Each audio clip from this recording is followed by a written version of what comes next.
for what's happening now. Leave alone that, Mr. Speaker. These members appropriate funds for the entire country. And the worst case scenario is our children at home have no bursaries. We are discussing about building this country, and we are leaving our children to stay at home, Mr. Speaker. Which future are we discussing if we are not willing to finance their education, Mr. Speaker? As I said, Mr. Speaker, I'm telling the chairman, if he's going to move the motion that touches on budget, it will not happen on Thursday. It's not a threat, but I'm promising you, we will work so hard to make sure that you will not continue. Thank you, Mr. Speaker.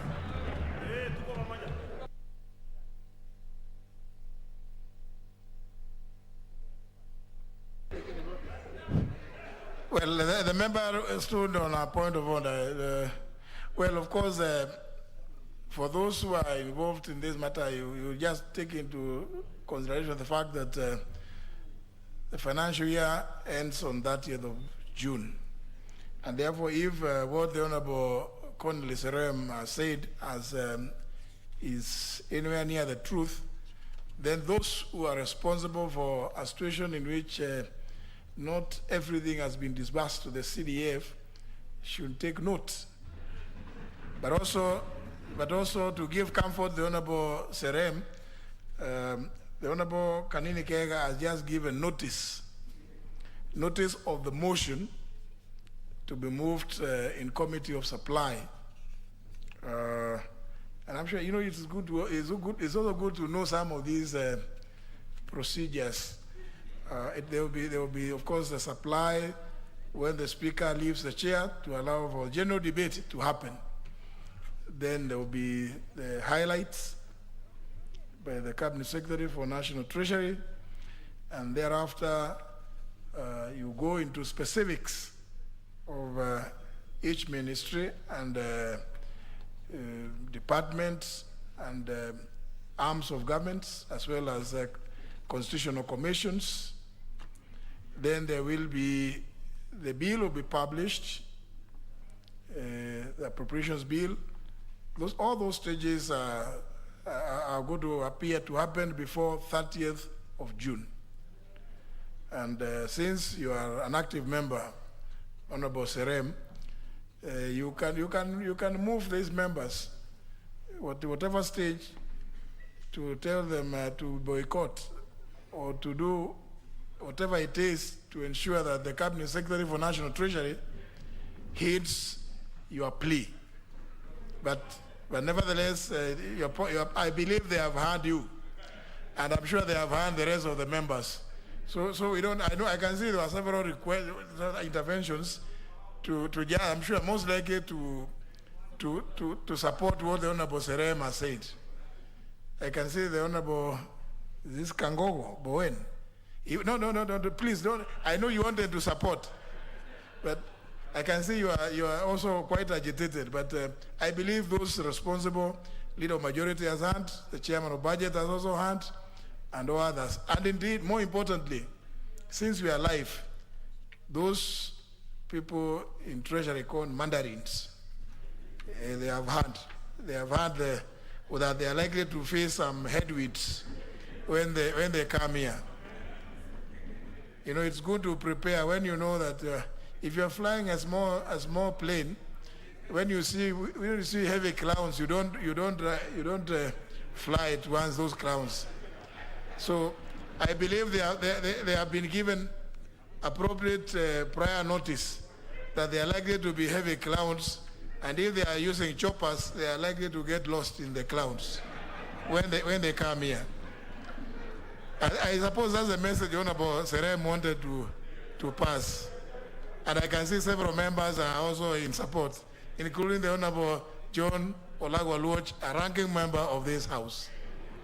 Very well. I think we can move to the next order. Okay. Order number 7, questions and statements.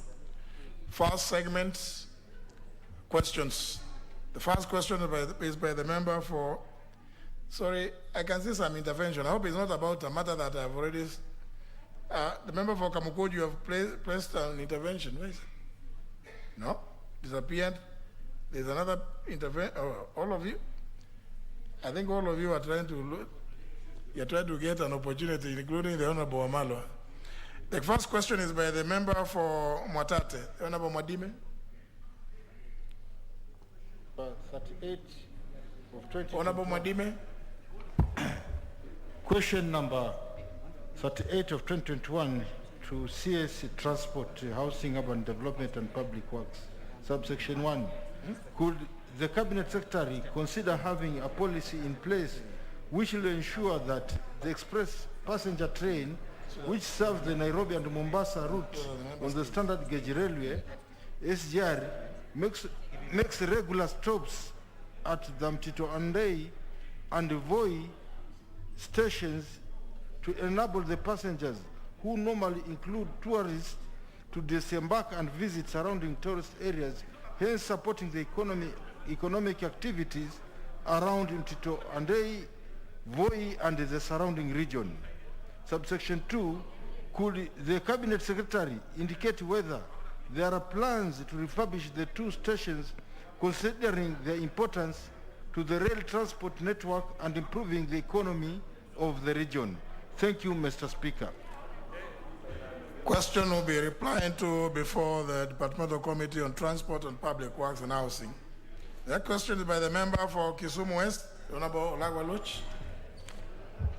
Thank you, Mr. Speaker. Mr. Speaker, I rise to ask question number 047 of 21, directed to the Minister, the CS for Transport, Infrastructure, Housing, Urban Development and Public Works. Number 1, when will the National Land Commission remit the agreed compensation of approximately 314 million Kenya shillings to persons who were displaced in 2015 to pave way for the construction of the Kisumu Northern Bypass in Kogony sublocation? Number 2, could the Cabinet Secretary explain why both the National Land Commission and the Kenya National Highways Authority have failed to act on the complaints of the displaced persons despite several interventions by various institutions, including the Office of the Ombudsman?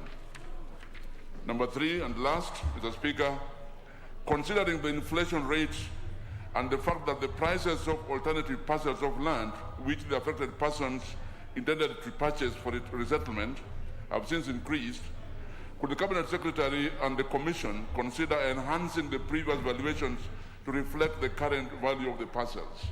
Thank you, Mr. Speaker. Again, this to be replied to before the Departmental Committee on Transport, Public Works and Housing. Next question by the member for Tarbo, Honorable Janet Sitiene. The Honorable Janet Sitiene, the member for Tarbo.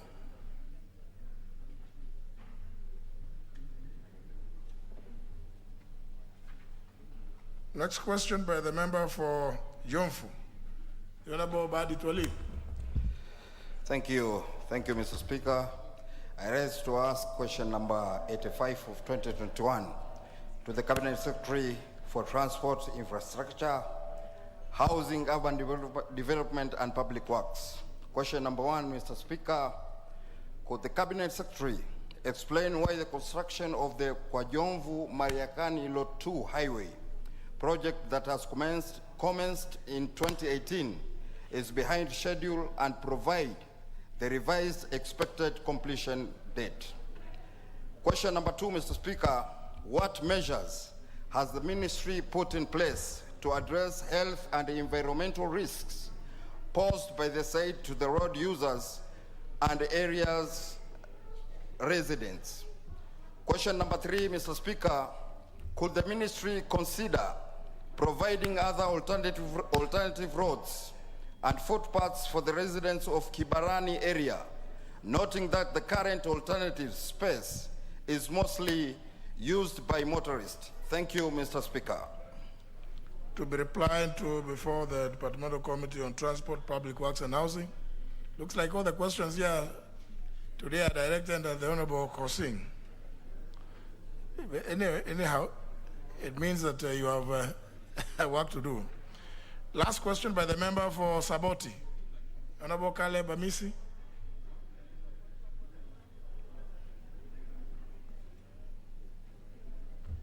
Thank you, Mr. Speaker. Mr. Speaker, I rise to ask question number 180 of 2021 to the Cabinet Secretary for Foreign Affairs.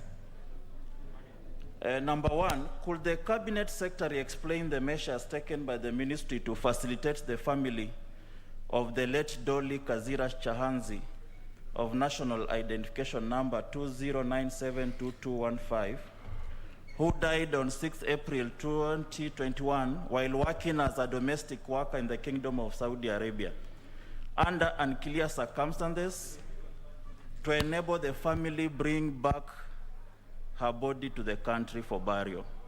Number two, what measures is the ministry undertaking to sensitize Kenyans working in foreign countries, particularly those working in the Middle East countries, on the steps taken when faced with challenges such as mistreatments while working in these countries? Number three, what urgent steps the government is taking to ensure the safety and the protection of Kenyans working in foreign countries, particularly the Middle East countries? Mr. Speaker, it's not our practice to intervene during question time, but I'm kindly asking for a minute to emphasize on this question. Mr. Speaker. Okay. Mr. Speaker, as you may have noticed or realized that this is a recurrent question. It has repeatedly been asked by many members in this House. You know, it's you who has asked the question, eh? Yes. Now you want to debate it. I just wanted to emphasize. No, in this House, the rules are very clear. You either ask a question or seek a statement. And you know, it is not possible that this question has been asked by any other member, because this one refers to a specific individual. Isn't it, Honorable Amisi? My concern is that related questions have been asked here before. But each circumstance must be distinguished from the others. Yes. I mean, unless you are able to say that this happened like the other one, number this and that. And yeah, no? I know. I can see even Honorable Osotsi is raising his hand up. He thinks there's debate. I can assure you, in this House, we don't do that. It can happen in some other houses or in some other assemblies in the counties, but not here. It's never done that way here. You know, we are the National Assembly of the Republic of Kenya. Yes, and Mr. therefore, Speaker. you know, the rules are there to be followed. So which other case is similar to this one? Because you see, the Honorable Amisi, it is true, questions of similar nature have been asked, but they related to different persons, individuals, who may have served similar things. But let the ministry come and respond to this one. Then you have raised the issue of the second question and the third one. Then the ministry come and, but now you say it was asked in 2018 by I don't know who asked another one. We don't know the answer which was given to those ones. No, I can see even Honorable Wanyonyi wants to raise his hand up. You may even know the person, but you are not the one who has asked the question. So just relax. No. So you have asked the question, it will be replied to before the Departmental Committee on Defense and Foreign Relations. Next segment, is it? For the second time, question number 081 by the member for Tarbo, the Honorable Janet Citiene. For the second time, member being absent, question is dropped. Yeah.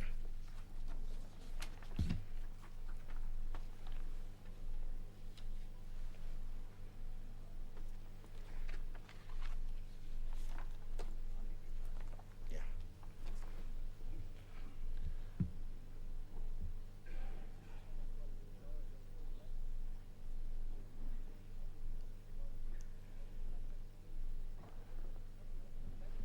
The member in Buibui, you want to remain? You want to, could maybe take a seat briefly?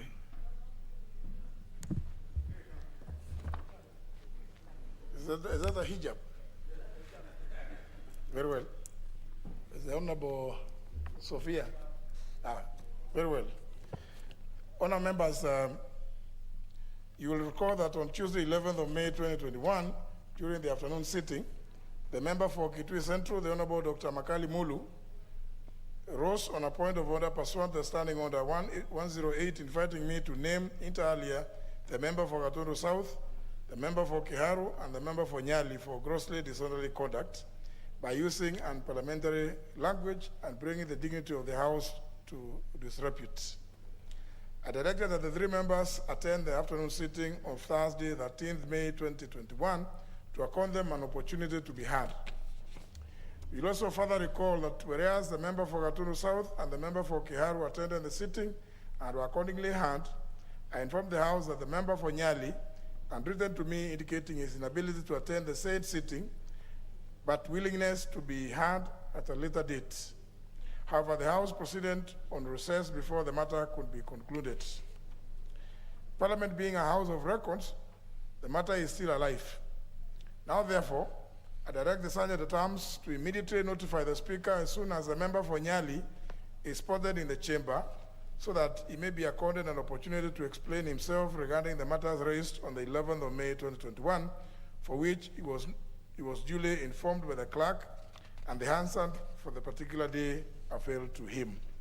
Sergeant at Arms, can you find out whether the member for Nyali is anywhere near?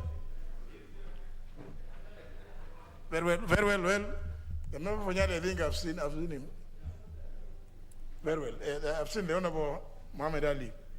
Very well. Honourable members, just wanted to be able to finish with that particular aspect of the matter, but before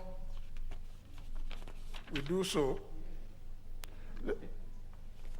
let's just clear then with the statements. Let's just get the statements, then the Honorable Ali can be heard. Statements. Responses. The Chair, Departmental Committee on Administration and National Security, you have two statements. A statement by the Honorable Okukaunya and a statement by the Honorable Ali Wario.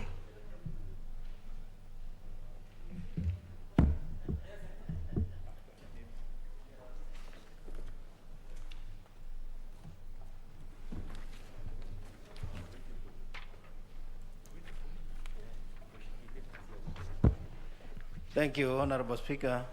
Honorable Speaker, the member for Teso North constituency, Honorable Okukaunya, requested for a statement on the killing of Mr. Ezekiel Odera by a police officer in Teso North constituency. The Honorable member particularly sought to be informed on the following. One, whether the police officer responsible for killing of Mr. Odera had been arrested and arraigned in court. And two, the specific compensation that the government will accord his family in light of the fact that he was the breadwinner and an innocent victim of police recklessness. Three, the specific procedures that the police officers are expected to follow in ensuring adherence to COVID-19 protocols and in other aspects of routine patrol in order to avoid unnecessary tension and confrontations with the members of the public. And finally, the immediate action that the Ministry of Interior and Coordination of National Government is taking to transfer police officers who have served at stations in Teso North constituency for more than 3 years.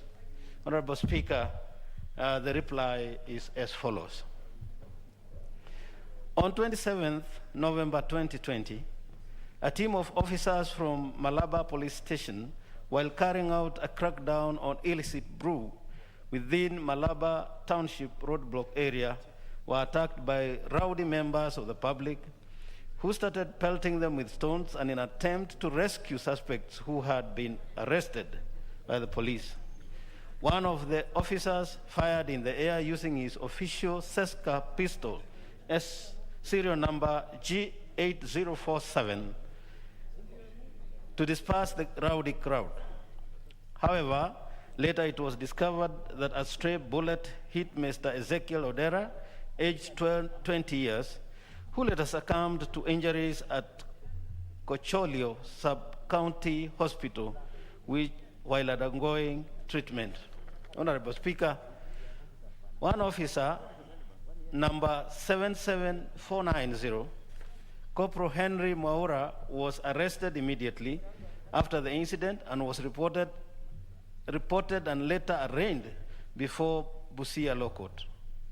The officer was charged with the offense of murder contrary to Section 203, as read with Section 204 of the Penal Code, wide criminal case number 962/228/2020, and court file number 1043/2020. Honorable Speaker, the ministry has no vote to cater for the compensation of victims. However, the family may seek for compensation through a civil court process. Honorable Speaker, police officers, while it's affecting arrest, are required to adhere to Ministry of Health COVID-19 protocols, which provide that, one, while effecting arrest of any suspect, police officers should avoid physical contact with suspects and may only need to inform that they are under arrest and state reasons for the arrest. Two, the police officer shall then caution the suspect that whatever he or she will say may be used as evidence against him in a court of law. Three, the suspect would be informed of his or her right to bond or bail. Four, the suspect would thereafter be placed in custody and produced in court within 24 hours. And five, and final, the suspect shall be allowed to contact his relatives or advocate. Honorable Speaker, the National Police Service has recently transferred all officers who have been in Teso North Sub-County for more than 3 years. Honorable Speaker, I beg to reply. Honorable Kaunya.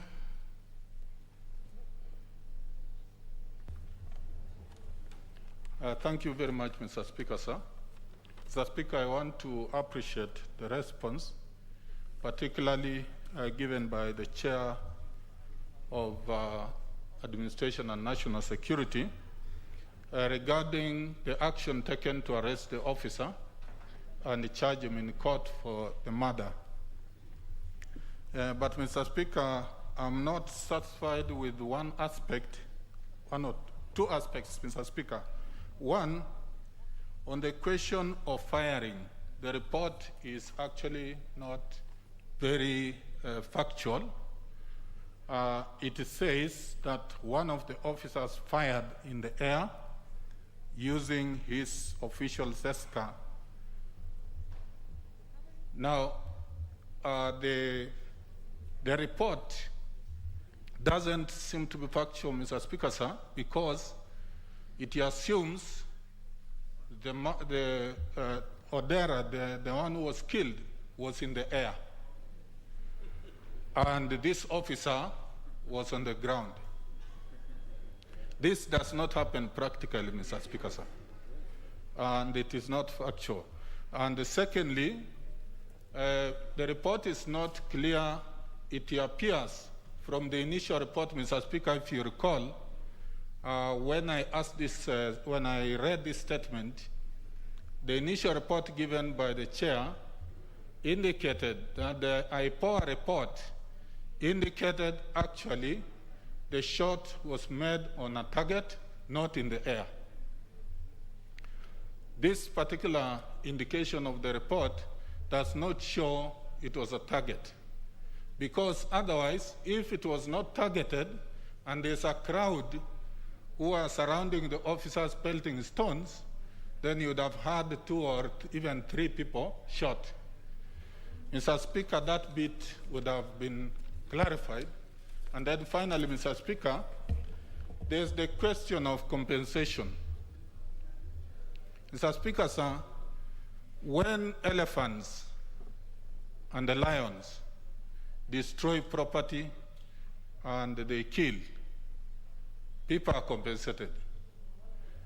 When a wrongful, an innocent Mwananchi is shot, there should be compensation. And Mr. Speaker, when the committee, which I belong to this committee, Mr. Speaker, was going around the country, we found even situations where even police officers themselves, in situations where they are killed or they are hurt in the line of duty, there's no compensation. Mr. Speaker, that's an aspect that the ministry needs to consider to look at.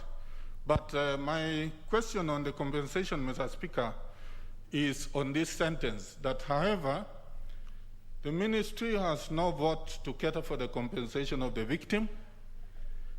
However, the family may seek compensation through a civil court procedure. Mr. Speaker, sir, that family, that young man who was killed, comes from a very poor family. They can't even afford an advocate to follow the process of civil.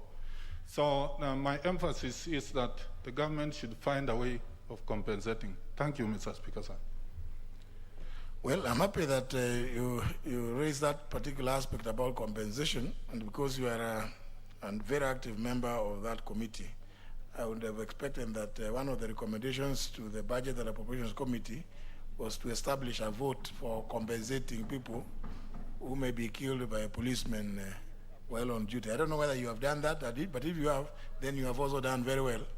Otherwise the response that you get the compensation through civil action may perhaps be the only avenue available. But I don't know. But the chair, I'm sure the chair will tell us whether you have put in an item for compensation in those kind of circumstances. Thank you, Honorable Speaker. On that second part, you actually got it right. But as of now, there hasn't been any recommendation on policy in terms of compensation or provision of any budget. However, I am aware that we will be interacting with the CS in question, and I'm sure the Honorable Member, being a member of committee, can raise that issue, and then we pick it up from there.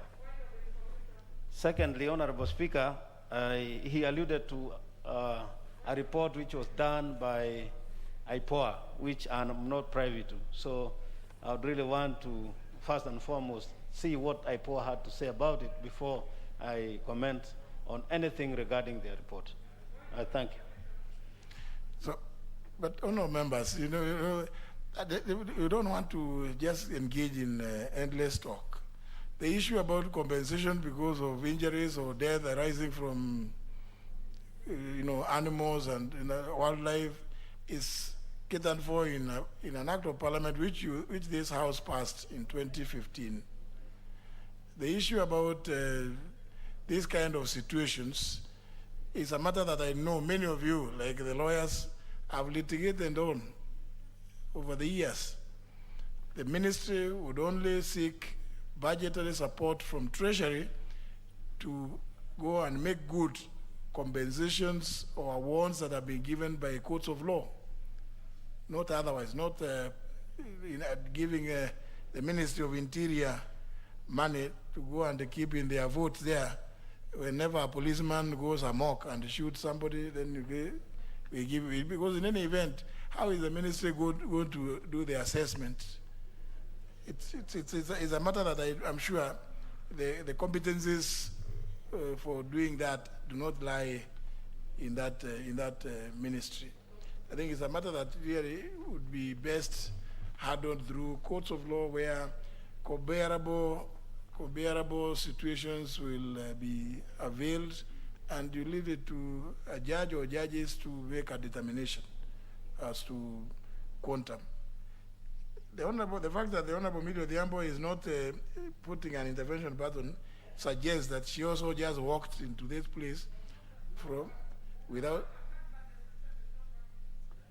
Where is your card?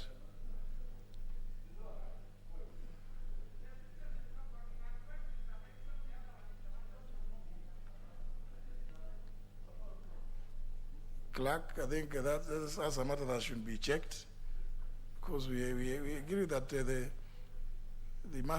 people must check these systems.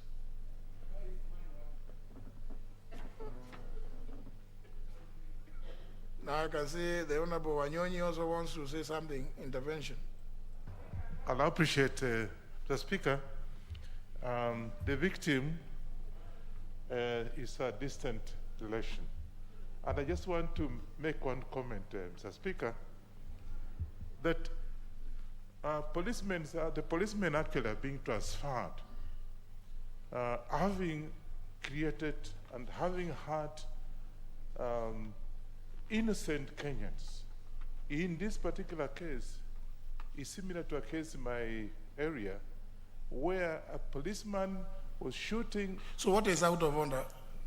No, I just want to make a comment of the same. So we want this house to be, just tell me, members, I think it's good.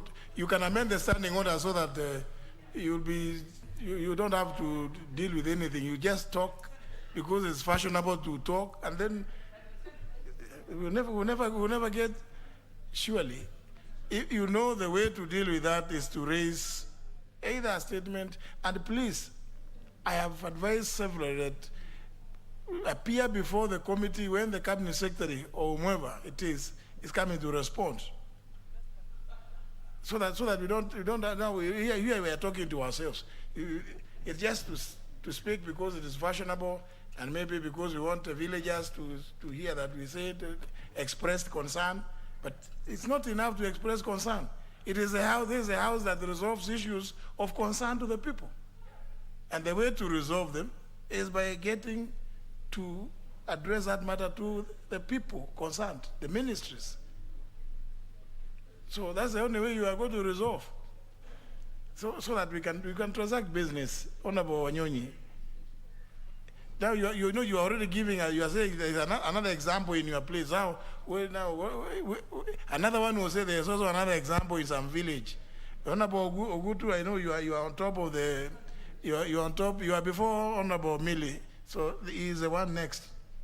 Honorable Speaker, mine is just to find out whether it's in order for the report to be phrased the way it has been phrased. In the narrative, we are told that the police was shooting in the air. I think, to be Honorable Speaker, in the future, I think we need these reports to be a little bit specific.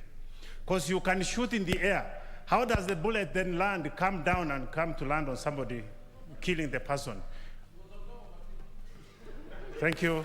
You know, honorable members, Honorable Ogutu, you are right. You are right, absolutely. But this disadvantage of this system, which we have talked about for the longest time, since the adoption of the 2010 Constitution, and when the 11th Parliament came, indeed, but you see, I can merely just suggest, even if you wanted now, just look at Article 152, Clause 3, which says that Cabinet Secretary shall not be members of Parliament. Why don't you propose an amendment? Who shall be ex officio members of Parliament? Immediately you will have resolved the issue, because they will be here ex officio members through your own rules, because as it is, the floor of the House is a hallowed place. It should not be contaminated by the presence of unelected executive officials. So this is hallowed grounds. That is the rule. But if you made it, if you amended the Constitution, that Article 152, Clause 3, to say that they will be ex officio members, and it's just one statement, and it will address these problems that we've been facing here. Because now, Honorable Ogutu, you raise a very valid point. But Honorable Mwadhi, the chair of the committee, has been given a statement to come and read in response to the issue raised by the Honorable Kaunya. He has no way of knowing whether it is true that the policeman fired into the air. He has no way of knowing that, because he doesn't work with the Kenya Police. Neither does he work with the Ministry of Interior and Coordination. But if if the Cabinet Secretary was here, you know, I'm sure the Honorable Kaunya would have been firing at him, and I would have been here telling him to respond and tell us, demonstrate to us how that policeman was shooting. But now, the cabinet secretary is not here. There's nobody from the executive here. It's the chairman. Would the chairman know how the gun or how the firing happened? You know, these are some of the shortcomings within the 2010 Constitution. Honorable Millie Odhiambo.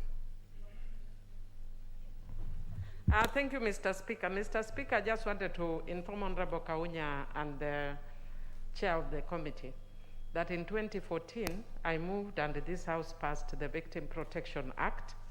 And the Victim Protection Act seeks to support victims such as the one he says who are poor and may not have the means to go for compensation in courts of law. And there is a fund. And so really for us as a House, our challenge is to make sure that we put money in the fund, that the courts, when they are dealing with a criminal matter, at the same time can compensate poor victims. So there is a Law Victim Protection Act of 2014. Thank you. And the fund? You see, in the act, you provided for the funding. Yes. There's a victim protection trust fund. So, Chair, what we need as a House is to ensure that we put money so that victims like that are given money. But otherwise, we actually have such a system now in law. Unfortunately, Honorable Millie, let me also inform you, notwithstanding the provisions of the Victim Protection Act about establishment of funds, what this House should be doing is to compel the National Treasury Cabinet Secretary, who has the authority to establish funds, including the Parliamentary Mortgage Fund and the Car Loans Fund. All those funds, they are all activated through the authority of the Cabinet Secretary for the National Treasury. So I think you have a point, but I think the House needs to now pursue the line that you've just raised, that the law provides for this. It is for the relevant committee to push for the Cabinet Secretary to establish the fund. Good point. Maybe you Honorable Millie, I know you are so active, you should now begin thinking about which committee you should approach. And I'm sure they will benefit from your information about the act, because you are the one who moved it. That I remember. Is another intervention by the Honorable Tongi? Honorable Speaker, you just intelligently answered my question, so I'll ask the next one. No wonder they made you an elder of the mountain Kenya, but we'll make you an elder of Kenya as well. That's what they wanted. No. Honorable Tongi. Honorable Lentoimaga. I think my concern is if this compensation is not available outrightly, it means then the money is still there. Because if you're asking, if the report is saying that you go to the court to receive a case to get a compensation, why go that long route? It's costly for the victim. Very well, I think then your concern is addressed by what Honorable Millie has just profound. The next statement, Honorable Mwadi. Thank you, Honorable Speaker. Honorable Speaker, on 11th March this year, 2021, the Honorable Ali Wario, MP Bugra constituency, sought for a statement and specifically wanted the following to be addressed. Number one, to explain what led the ministry to grant an extension twice to the retired chief of Bangale location in Tana River sublocation in contravention of mandatory retirement policy and law. And number two, what steps the ministry has taken to ensure succession planning for the continuity in service delivery upon the retirement of officers, especially chiefs. And number 3, what measures the ministry is putting in place to promote all assistant chiefs across the country, and particularly the acting chief for Bangale location in Tana North Sub-County. And finally, what measures have been put in place to ensure that the officers due for retirement are adequately prepared to transit into retirement so as not to violate the law and other commission guidelines? The reply, Honorable Speaker, is as follows. 1,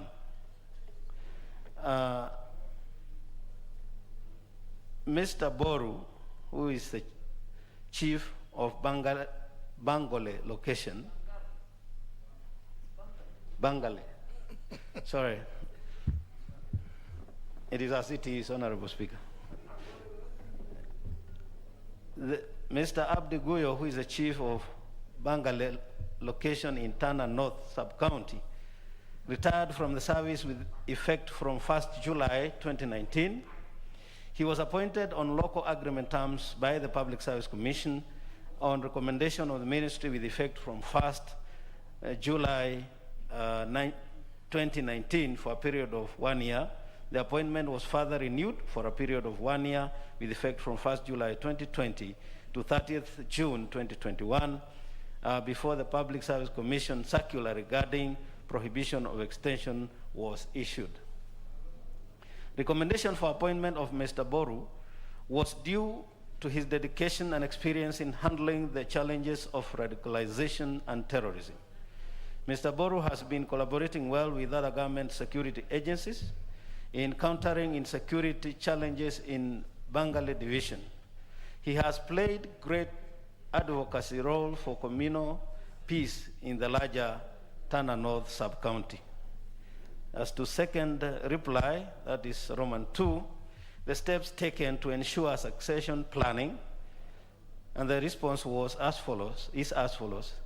The State Department of Interior sought and was granted by Public Service Commission authority to fill vacancies for chiefs and assistant chiefs as and when they arise without referring to Public Service Commission.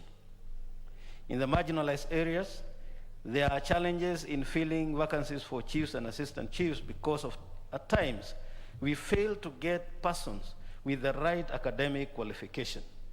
In such cases, we have been approaching Public Service Commission to grant waiver on the academic qualification to enable filling of the vacancy so that the locations or sub-locations do not stay for a long time without chiefs or assistant chiefs.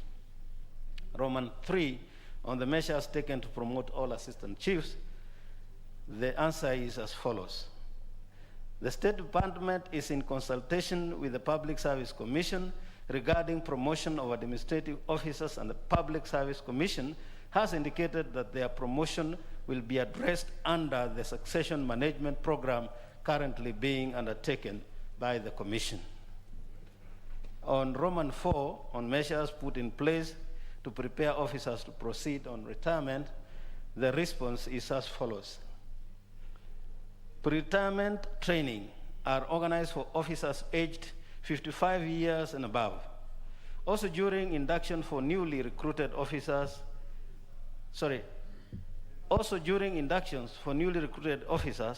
are encouraged to plan for their retirement early. This is in line with the provisions of the Human Resource Development Policy for Public Service of 2016, which requires all public service organizations to adequately prepare their employees for retirement by developing and implementing customized pre-retirement training programs. The ministry, jointly with the Kenya School of Government, has put in place pre-retirement training programs to prepare employees for the life after their tour of duty in service. Honorable Speaker, I beg to reply. Honorable Ali Wario.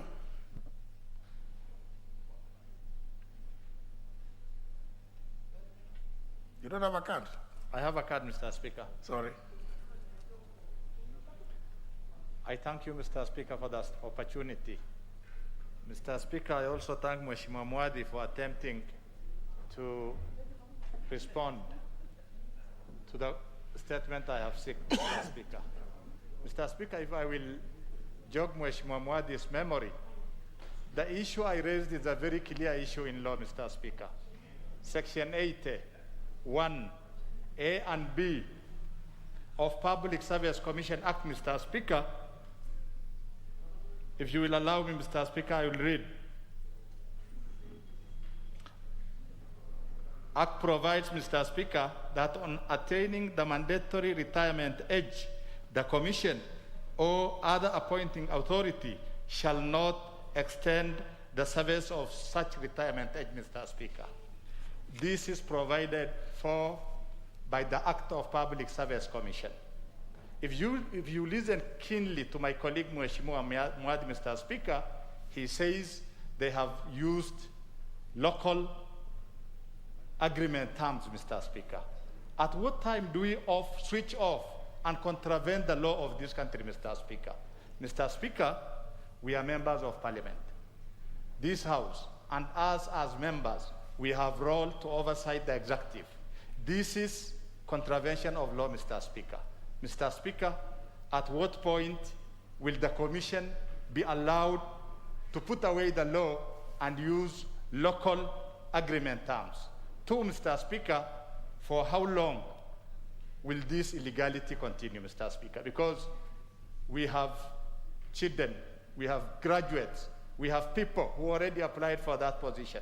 They have just been put off, and now he's telling us in marginalized areas, they have seek authority because of lack of qualified people. That's not true, Mr. Speaker. We have qualified people. It is illegal to hold somebody who is already in retirement. This is in contravention of law. Can Mr. Mwadi clear on that particular area? More so, Section 80, 1A and B of Public Service Commission Act. I thank you, Mr. Speaker. Now, I don't think whether, Honorable Mwadi, are you able to respond to that one? Honorable Speaker, just like you rightly put it earlier in the first statement that I read, is that this statement is read as has been delivered from the ministry. Now, in terms of the details and other arising questions, supplementary questions that may arise, that would have to elicit the engagement further of the people who provided this answer. And in those circumstances, Honorable Speaker, if the member is not satisfied, we can only do the honorable duty of inviting the minister to come, and then we engage at the committee level. You've just said exactly what I was going to direct, because listening to the answer given and what the Honorable Ali Wario is saying, I think it is clear that the Cabinet Secretary responsible for that docket should appear before the committee, and the Honorable Ali Wario should now raise that issue. When is it desirable to follow the law in some parts of Kenya? And when is it that we follow it in all parts of Kenya? In this law, it was titled an Act of Parliament. It has the force of law throughout Kenya. So it cannot be open to the Cabinet Secretary for Interior to decide when to implement parts of the law and when not to. It is not open to him. In fact, Honorable Mwadi, Honorable Wario, please set a date for the Cabinet Secretary to appear before you so that he comes and explains, so that if he says that this is what they are doing, then he can be brought here to answer as to why he is violating the law passed by this House. I mean, we cannot have this kind of spirit. That kind of answer is so irresponsible, actually, so unsatisfactory. I think set a date, Honorable Mwadi, let the Cabinet Secretary come and respond to that, because the Honorable Ali Wario is raising a very, very valid point. I think Honorable Mwadis, you set some date, whatever it is, but let the Honorable Wario. Some questions to be sorted out that time. So I'll make a point to invite the Honorable Member. Honorable Wario and all other members that have issues, including Honorable Kaunya, whose answer was not given, he was not satisfied with, Honorable Kevin Wanyonyi, and every other member, please, so that, regularly it becomes routine that they come and respond to those specific issues. But more importantly, that one of violating the law, it is something that is, it cannot be, as a committee, even you as a committee, you should actually be able to bring a report here to say that the Cabinet Secretary has admitted to violating the law, so that then the House can know what to do in those kind of situations. Do we pass laws which are meant to be trashed around by everybody? Honorable Wario, you wanted to say something? To appreciate you, Mr. Speaker. Mr. Speaker, this is blatant contravention of the law, and we are here to oversight the executive. I appreciate your direction. Very well. Thank you. The Honorable Member for Kibwezi, Member for Kibwezi West. Thank you, Speaker, for this opportunity to lay tribute to the Honorable Richard Kalembe Ngolukundile, former Member of Parliament for Kibwezi constituency.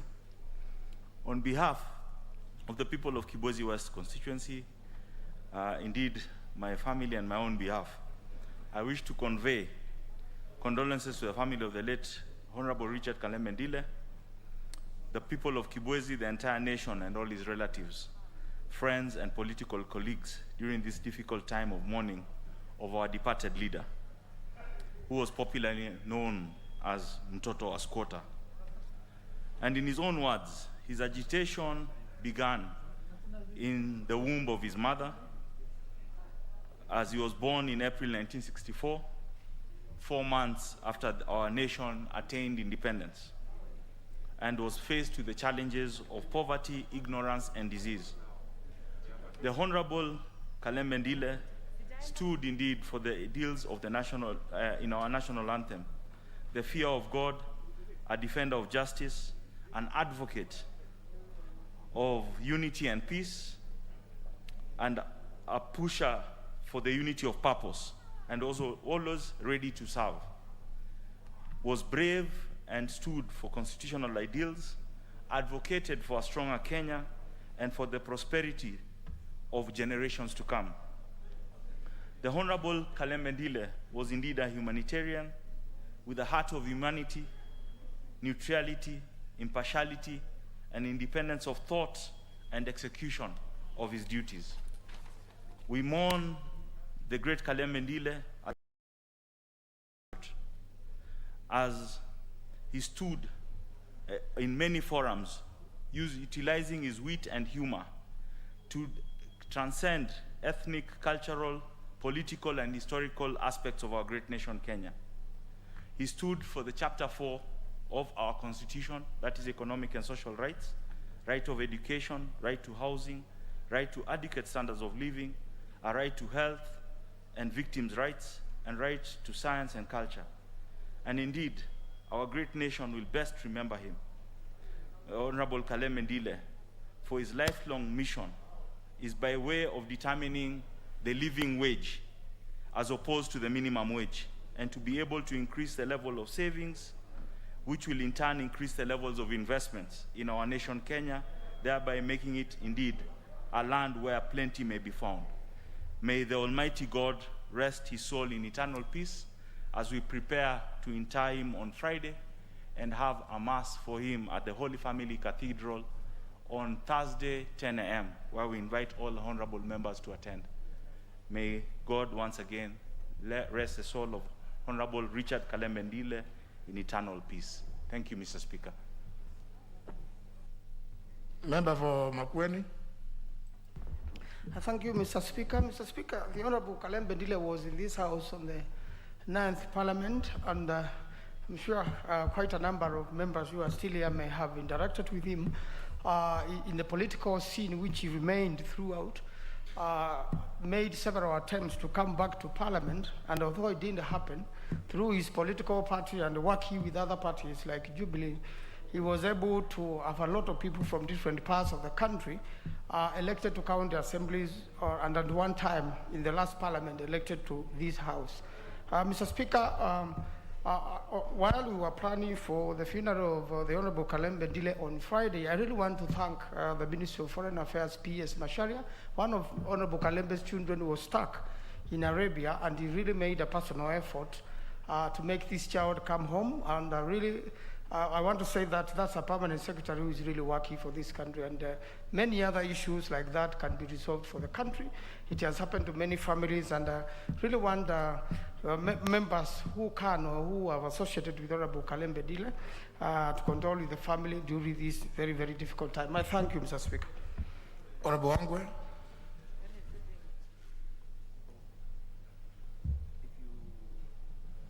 Thank you, Honorable Speaker. Honorable Speaker, on behalf of the great people of Navaholo and that of myself and my family, Honorable Speaker, allow me to pass my sincere condolences to the people of Kibwezi for those whom Honorable Ndile represented then. Honorable Speaker, I also want to declare herein that Honorable Ndile is my neighbor here in Nairobi. We live together, we go to church together, we are both Catholics, and Honorable Ndile is a really religious person. The person you know in politics is totally different from the spiritual person when you go to church together. Honorable Speaker, I also wish to say that this afternoon, Honorable Makali Mulu, the Honorable Mbui, and the Honorable Mwalio, we joined together, Honorable Speaker, with the family for a grief of the situation. And the family made a request, Honorable Speaker, that tomorrow they are going to have an arambe to raise some funds to offset the bill for the late Honorable Ndile. Honorable Speaker, being the whip and being in the house where Honorable Ndile served, it's my request to my colleagues. It's not normal, Honorable Speaker. It's outside the normal procedure. But on the human heart, for those who are willing to support the family, I want to seek that through the Honorable Musimba or the Honorable Mbui as the leader, the deputy minority leader, we may be able to contribute something small in support of the bills that the family has incurred. May God rest his soul in eternity. Honorable Gimunya. Yes, thank you, Honorable Speaker. Honorable Speaker, I join my colleagues in condoling the family of the late Kalembe Ndile, and basically all his friends and members of his Tip-Tip party, also known as the Independent Party. I served with Honorable Kalembe Ndile in this house in the 9th Parliament. He also joined government as an assistant minister along the way. And he was the first MP to actually invite me to Kibwezi, to his constituency, to look at how to sort out the squatter situation. And that's when I realized his other name was son of the squatter. And we went around looking, and you could see the passion with which he was articulating the issues of his constituencies on matters to do with the land. So he was we all know him from his different facets. He was a good example, free soul, happy, in politics, in real life. I never had a dull moment. He never had a dull moment with Kalembe Ndile. So I'm sure wherever he is, he'll be having his usual good time with the angels and spirits up there, and we would wish that his soul rest in eternal peace and eternal light shine on him. And I want to associate myself with the sentiments by the whip, and indeed the appeal earlier by Honorable Musimba that we do consider in a compassionate way how we can escort our departed brother, because he's once an MP, always a member of this house. That he's not sitting with us, we will not need to do. And tomorrow and on Thursday, if you can be there, to give him the send-off. Thank you, Honorable Speaker. Honorable Amalo. Thank you, Mr. Speaker. On behalf of my family, myself, and the great people of Kiminini, I take this opportunity, Mr. Speaker, again on the behalf of all Catholic members of Parliament, to pass our message of condolence to the family of the late Honorable Richard Kalembe Ndile, who was a member of Parliament here in the 9th Parliament for Kibwezi. We extend this and we say sorry for losing Honorable Member. I happen to have interacted with the Honorable Member, Mr. Speaker, the time you were campaigning for the by-elections of Machakos County, the senator, when you were campaigning for Senator Agnes Kavindu Mudama. And I like the way Honorable Kalembe, who was a very humorous person, Mr. Speaker, when he goes to the platform, very humorous, very charismatic, very brave, very courageous. When we had that slogan of Cover Mama, you know, I was new, I didn't understand the language, and I saw the campers were holding the boobs, Mr. Speaker, and I asked, what does this mean? And he told me, when you go there, also do the same, to say Mama is better. And I'm happy to note that he contributed so much for the success of the by-election, and he was our member in the One Kenya Alliance, Mr. Speaker. And we were with him also in Kapchai. He campaigned in Kapchai for honorable member for Kapchai, who is here, Mheshimiwa Majimbo. We were with him in Matungu. He campaigned all through. So we actually salute him for the victory. But we pray to Almighty God to give the family strength, fortitude at this difficult time. I thank you, Mr. Speaker. Member for Tharaka. Thank you, Mr. Speaker. Mr. Speaker, allow me on my own behalf, on behalf of the family and the great people of Tharaka, to convey my very sincere condolences to the family of the late Honorable Kalembe Ndile. Honorable Kalembe Ndile served this country diligently. As a member of Parliament, he actually contributed a lot to the agitation of freedom, which we are enjoying today, and especially when it came to striking his humor and jest in whatever he was trying to do, so that he would put across the point he wanted to make on behalf of his people of Kibwezi and on behalf of the people of Kenya. Importantly, we've been told that we have to make a contribution, which I think is very African, and that is how we are supposed to do it. But I think the Chief Whip should have also made a plea to whoever owes Kalembe Ndile money to actually pay. I recollect very well that before Honorable Kalembe Ndile died, he was actually pleading over and over again that the Jubilee Party ought to have paid him his 6 million. This is because he folded up his party so that he could join Jubilee, and he was promised 6 million shillings. Now, he was only paid a paltry 600,000. I think we should not have played a role in impoverishing Kalembe Ndile. Let Jubilee Party and the other well-wishers, the one in Kenya being mentioned, come up in earnest and they pay Honorable Kalembe Ndile so that his family will actually enjoy what he worked for. May the Almighty God rest his soul in eternal peace. Honorable Wandai.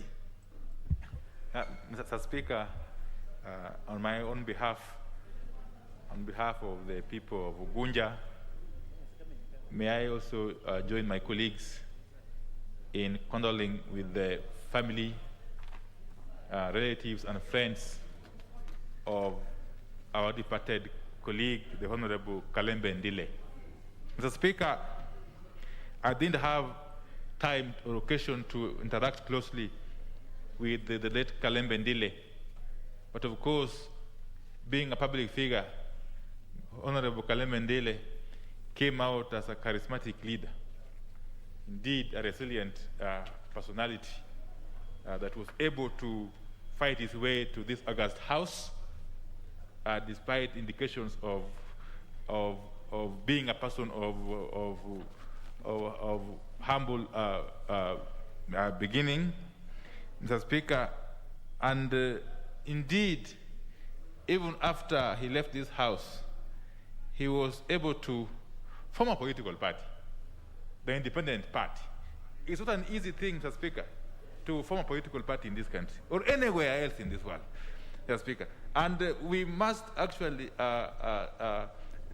learn some lesson from the life of Honorable Kalembe Ndile, that in spite of all the challenges that you could be facing, if you are committed, you can make it. You can make it, Mr. Speaker. And I just pray that the Almighty God rest his soul in eternal peace. Thank you. Honorable Duale. Thank you, Mr. Speaker. Mr. Speaker, as I join my colleagues in sending my condolences and that of the people of Garissa to the Honorable Kalembe Ndile's family and constituency. Coming from the constituency of my very good friend, Honorable Musimba. Mr. Speaker, I have not served with Kalembe Ndile in Parliament. And I know very little about Kalembe Ndile. And in my religion, we don't lie, particularly in praising the dead. We say the way the person is. But the member for Tharaka, you know, was not a member of Parliament in the 11th Parliament. And he played very little role, at least no role, in the merger of the formation of the Jubilee Party. So what he's saying is just from the streets. But as a member who also sat with Kalembe and the Honorable Karaitu Murungi, because I was a leader in the URP, Honorable Kalembe Ndile kept asking for 6 million for folding his party. And I think now that the Jubilee Party is in existence and is a party of government, I think the leader of majority and the whip, you are under obligation, since you have visited the family today, to pick the debit note and make sure you deliver the 6 million. That is very, very important. I mean, you know, if the party was in the opposition, but this party is in government. So I think Jubilee is under obligation to pay the Honorable Kalembe Ndile's family Honorable Bandi, you are not part of the 14 parties that formed these. Very well, Honorable Bandi, what's the point of order? Mr. Speaker, Honorable Duale has kept on repeating that now that Jubilee is in government, that they should pay debt of 6 million that was owed to Kalembe Ndile, which is basically a political negotiation by political parties. Is it in order to imply that Kenyan taxpayers' money should be used to settle debts that are owed by political parties or friends of political parties to others? Because, Mr. Speaker, when you keep on referring that now that you are in government, the insinuation or what you are trying to imply is that we should go and raid public coffers to pay money, which is like a bribe, the way it is coming out, Mr. Speaker. I don't understand really what one would demand for money when parties are merging, because we have merged parties many times. We have experience on our side much more than Honorable Duale. I know he was in ODM, but ODM has more experience in mergers and disengaging and again re-engaging. It is something that we have a lot of experience for. So, Mr. Speaker, I wanted just to correct Honorable Duale that it is not proper and right to be on record that now that a party is in government, they should use government money or public resources to pay a bribe for political negotiations, Mr. Speaker.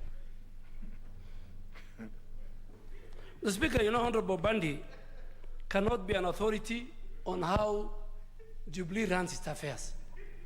And I think that is not part of the handshake. There are many public resources which are used, including the one of the handshake and the BBI, which one day maybe the Auditor General will raise. So I think if he can wait, I'm only raising this concern because Honorable Kalembe Ndile, as the leader of the Independent Party, and me who sat on that table on behalf of URP, and the Honorable Karaitu Murungi who sat on the table, many people, the Honorable Kinjuri who was of GNU, and many, many people, including the Republican Party of Najib Balala, many. There are parties that did not ask for anything, but from what Honorable Kalembe Ndile, before he died, he used to tell us, when he meets us in functions, is that this party called Jubilee has his 6 million. And we cannot contribute. We can contribute out of our own will. But I think Jubilee is the biggest recipient of the political party's money because of its numerical strength, both in the counties and in the National Assembly and the Senate. And if I was the leader of majority, I would just pick that debit note and no, we didn't. We didn't pay because the people who were supposed to pay didn't pay. And that's why I didn't raise this matter, but the member for Tharaka raised, and he picked it from the streets. But now let me speak with authority. You know, there were parties who were very strong. URP, TNA, they had presence in the House. Then BAS had about 2 MPs. But you know, the rest had even no MCA. So, Mr. Speaker, you know, as leaders, we must say it the way it is. And Honorable Musimba, please, he is one of your voters. You must even look and find how to sue Jubilee Party. Once we furnish you with the relevant document, and I'm sure his family, if you ask him, they will tell you. But I think outside that, he is one of our colleagues. He's a man who used to speak his mind, and let's channel our donation to Honorable Musimba. Being a very close friend and one of the few governors I will support in 2022, inshallah. Honorable Musimba, I will send you my contribution. But Honorable Bandi, I know you are good in forming coalitions, and we are good in forming mergers. And we have seen what mergers can do. And we have seen what coalitions can do, because you started with the court, now you are in NASA, and I'm sure you will form another one. But I'm sure us, we will not go to mergers. We have had our own share of blame and everything. But please, whip. You have gone home, get the debit note, tell Jubilee they have the money, they are not broke, it's a parliamentary party. We contribute to that, let them pay Honorable Kalembe Ndile. Going forward. No, please don't feel like there's anything to respond to. I think this is a banter. Because, you know, the funds given to political parties, the purpose for which they are applied, it does not include payment of debts, even imagined ones, or ones that one may think that by doing this, they will get something. That is not part of, you can look at the Political Parties Act.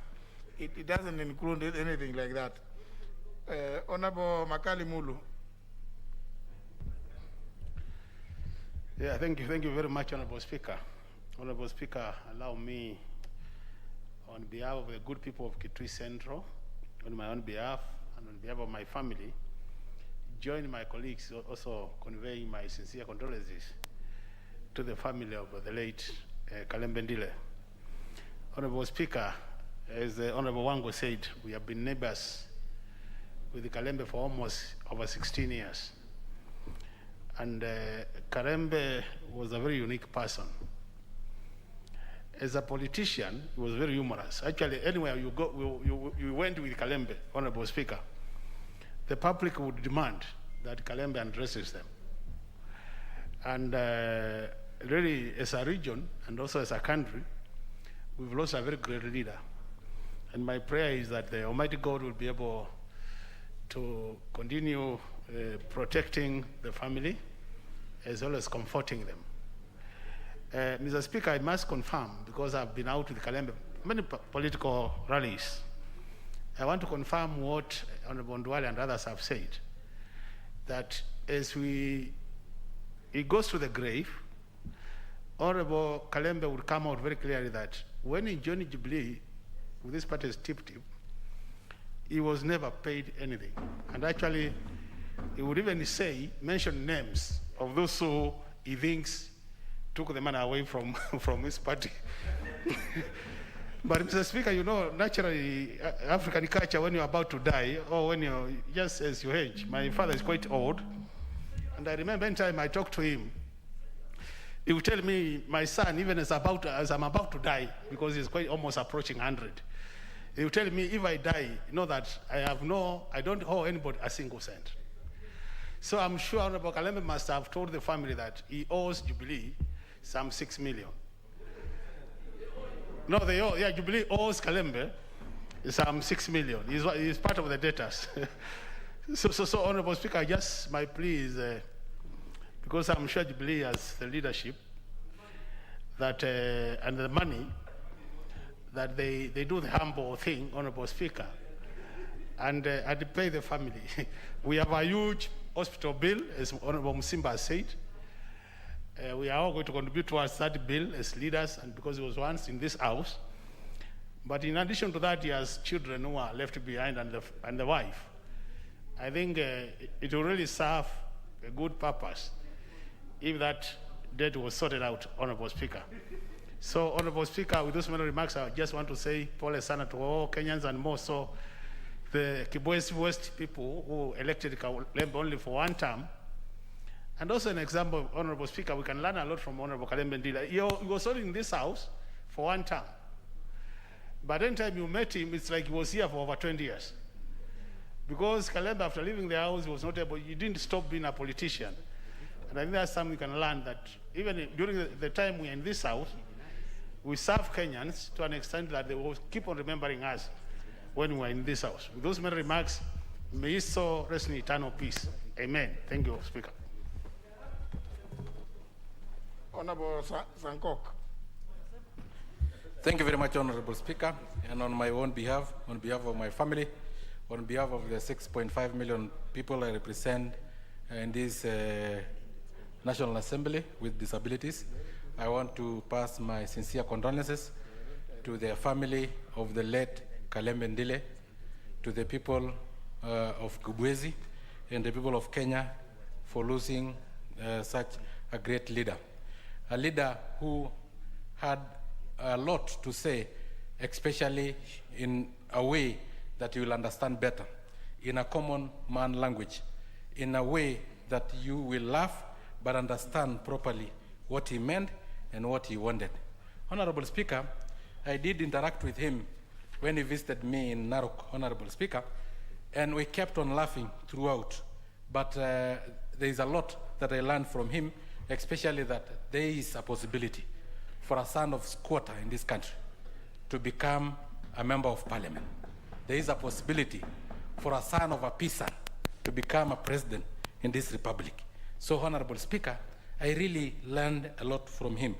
Honorable Speaker, as to whether Jubilee owes him or not, and whether the debt is legal or illegal, Honorable Speaker, whether it is a bribe or not a bribe, Honorable Speaker, since he's lying cold in mortuary, I think it is the responsibility of, or the moral responsibility for our party, Jubilee, whom I'm loyal to just probably even call us for a little fundraising so that we can pay Honorable Speaker.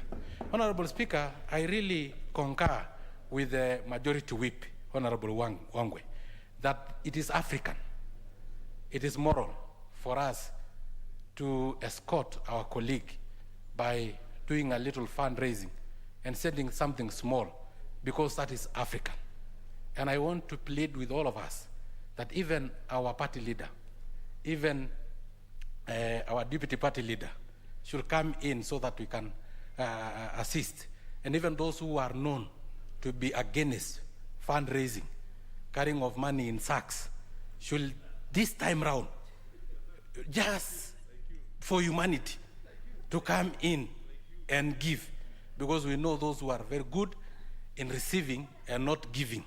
We know those who have been using pay bill numbers to receive money to pay teachers, but they don't give. Those who have been using money for repeat elections, but they don't. So for this one, I think I plead with them that for the first time, stretch your hand not to receive, but to give, because blessed is the hand that give rather than that one that receive. May his soul rest in eternal peace. Thank you. Indeed, and may his soul rest in eternal peace. Honourable members, I think we all have heard the plea which has been made both by the majority whip and the Honourable Musimba, and Honourable Makali. This is voluntary. Nobody is being compelled to do this or the other, but I think we've all had very good messages of condolences. And those of us that knew the Honorable Richard Ngoluku Kalembe Ndile know what kind of person he was. So It just appealed to everybody's conscience and convictions. Now, honourable members, I indicated that the Honourable Mohammed Ali, member for Nyali, was to appear here on the 11th of May 2021, and he was duly notified by the clerk. However, on the 13th of May, the Honourable Mohammed Ali was not available, and he did write to me specifically, and I think I informed the House that he was observing what do you call the Eid during the month of Ramadan, and therefore wasn't able to be present on that date. He requested for another day. And you know, according to our rules, as long as the matter remains alive, not finalized one way or the other, it will not be good to appear in our records. Therefore, today being the first sitting after the short recess, it therefore behoves me to give the Honourable Mohammed Ali the first chance to explain himself and make submissions on the claim made against him. Honourable Mohammed Ali. Asante sana Mheshimiwa Spika. Wakati ambapo ulinihitaji sikuweza kuwa kwa sababu ya sherehe ya Eid al-Fitr, lakini leo na furaha kwa sababu umenipatia nafasi ya kuweza kujitetea. Lakini kwanza kabisa sijui mlalamishi ni nani, na singelipenda kuwa mwingi wa maneno, ila ningelipenda kusema ya kwamba mambo kama hayo yameweza kupitwa na wakati. Aliyekuwa wakati huo Mheshimiwa Moses Kuria aliweza kutoa ushahidi na kusema ya kwamba yeye ni miongoni mwa wabunge walioweza kupokea hongo. Kwa hivyo mimi sijui nitamjibu nani, kwa sababu aliyeleta haya malalamishi sijui ni nani. Ni mtu tu aliweza kutaja jina langu bila sababu ambazo zinafaa kuhusishwa na mimi.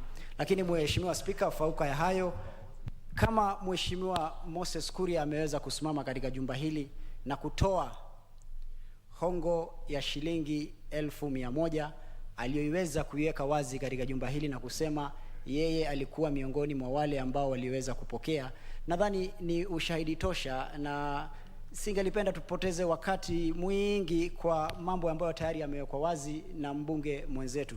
Mheshimiwa Spika, hili si jambo la kwanza kuwahi kutajwa katika bunge hili. Utakumbuka Mheshimiwa Spika, nikikurudisha nyuma, wakati ambapo kulikuwa na masuala ya sukari, kulikuwa na baadhi ya wabunge waliweza kusema ya kwamba kuna baadhi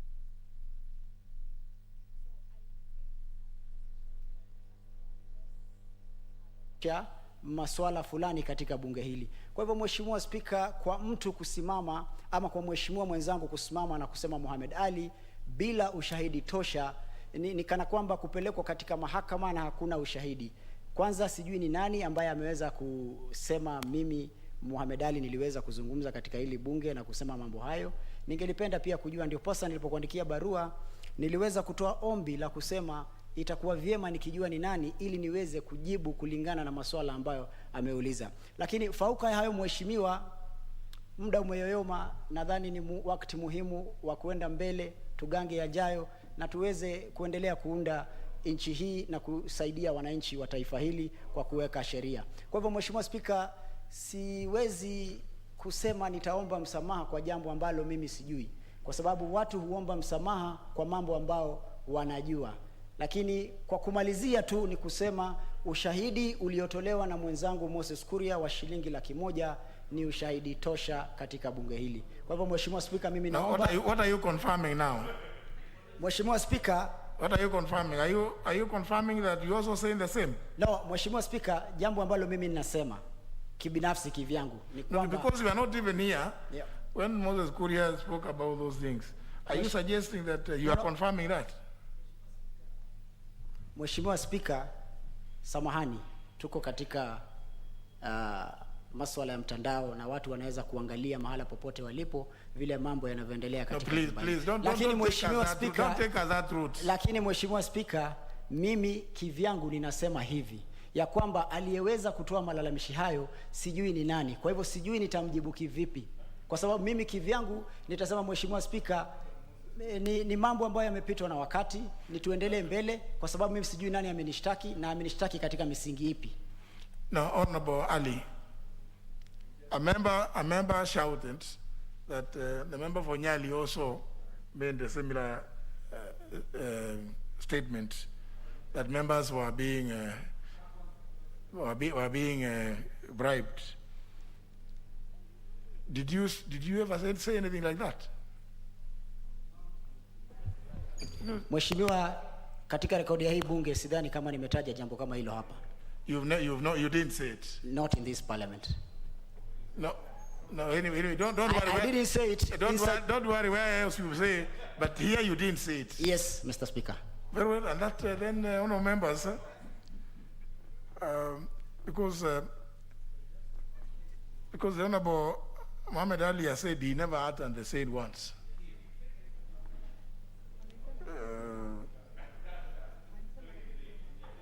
But it doesn't matter. It doesn't matter. I don't want to. I cannot police what people say in political rallies. I don't do that. Because it is here where the Honourable Ali would be expected to take a personal responsibility for a statement like that. But he has said he never did. And no, he hears.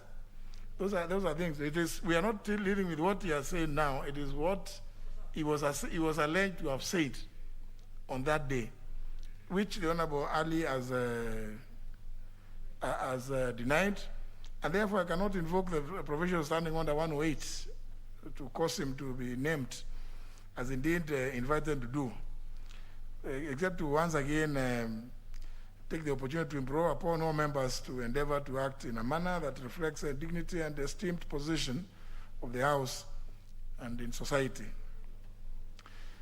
And therefore this matter will not be pursued any further, because the Honourable Ali has denied ever having uttered those words. And I think honourable members also, for those that are in that habit of shouting names of other members, because we were not able to even pick who it was that actually included the name of Muhammad Ali. It's just the way you know, members want to shout from their places. And so you end up putting the Honourable Ali in a situation where he has to defend himself against unsubstantiated claims. So that's the matter end there. And I think in matters of this nature, let us avoid, just throwing out names of colleagues just like that. So no further action on the matter. We proceed. Next order. Order number 8, procedural motion, alteration of the calendar of the House. Leader of Majority. Thank you, Honourable Speaker. Honourable Speaker, I beg to move the following procedural motion.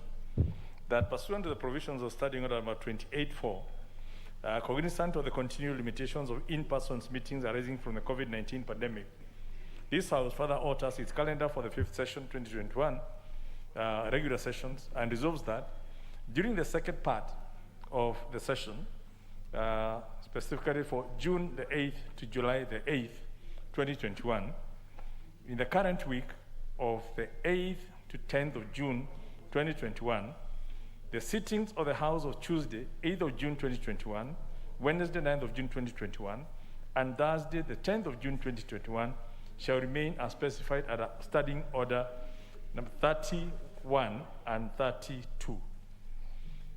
Variations in relation to the weeks after, that notwithstanding the provisions of standing order number 30, the sittings of the House for the period 15th of June to 8th of July shall be as follows. On Tuesdays, in the afternoon, from 2:30 p.m. to 6:30 p.m. On Tuesdays, in the evening, from 7 p.m. to 9:30 p.m. On Wednesdays, in the afternoon, from 2:30 p.m. to 6:30 p.m. On Wednesdays, in the evening, from 7 p.m. to 9:30 p.m. And on Thursdays, in the afternoon, from 2:30 p.m. to 7 p.m. During the period of June, 15th of June to 8th of July 2021, the sittings of the House of Wednesday mornings shall stand suspended. And on Thursday afternoons, business not sponsored by the majority party the minority party, or a committee shall have precedence over all other business in such order as the House Business Committee shall determine. And this paragraph, which is paragraph 4, shall not apply to business under part 24 of the standing orders with respect to financial procedures. Honorable Speaker, as members will be aware, we are starting the second part of our sittings. And it's when we met in House Business, cognizant of the fact that we're still having the COVID pandemic and threat with us, we did work out what's the best way of maximizing on the achievement of the business of the House, while at the same time limiting the exposure of members to interaction and in sittings. And because we also have a lot of business to transact between now and the end of June, and indeed for the remaining 1 year before we get into campaign mode, it's important we use as much time as possible when we're in the House to transact as much business as we can.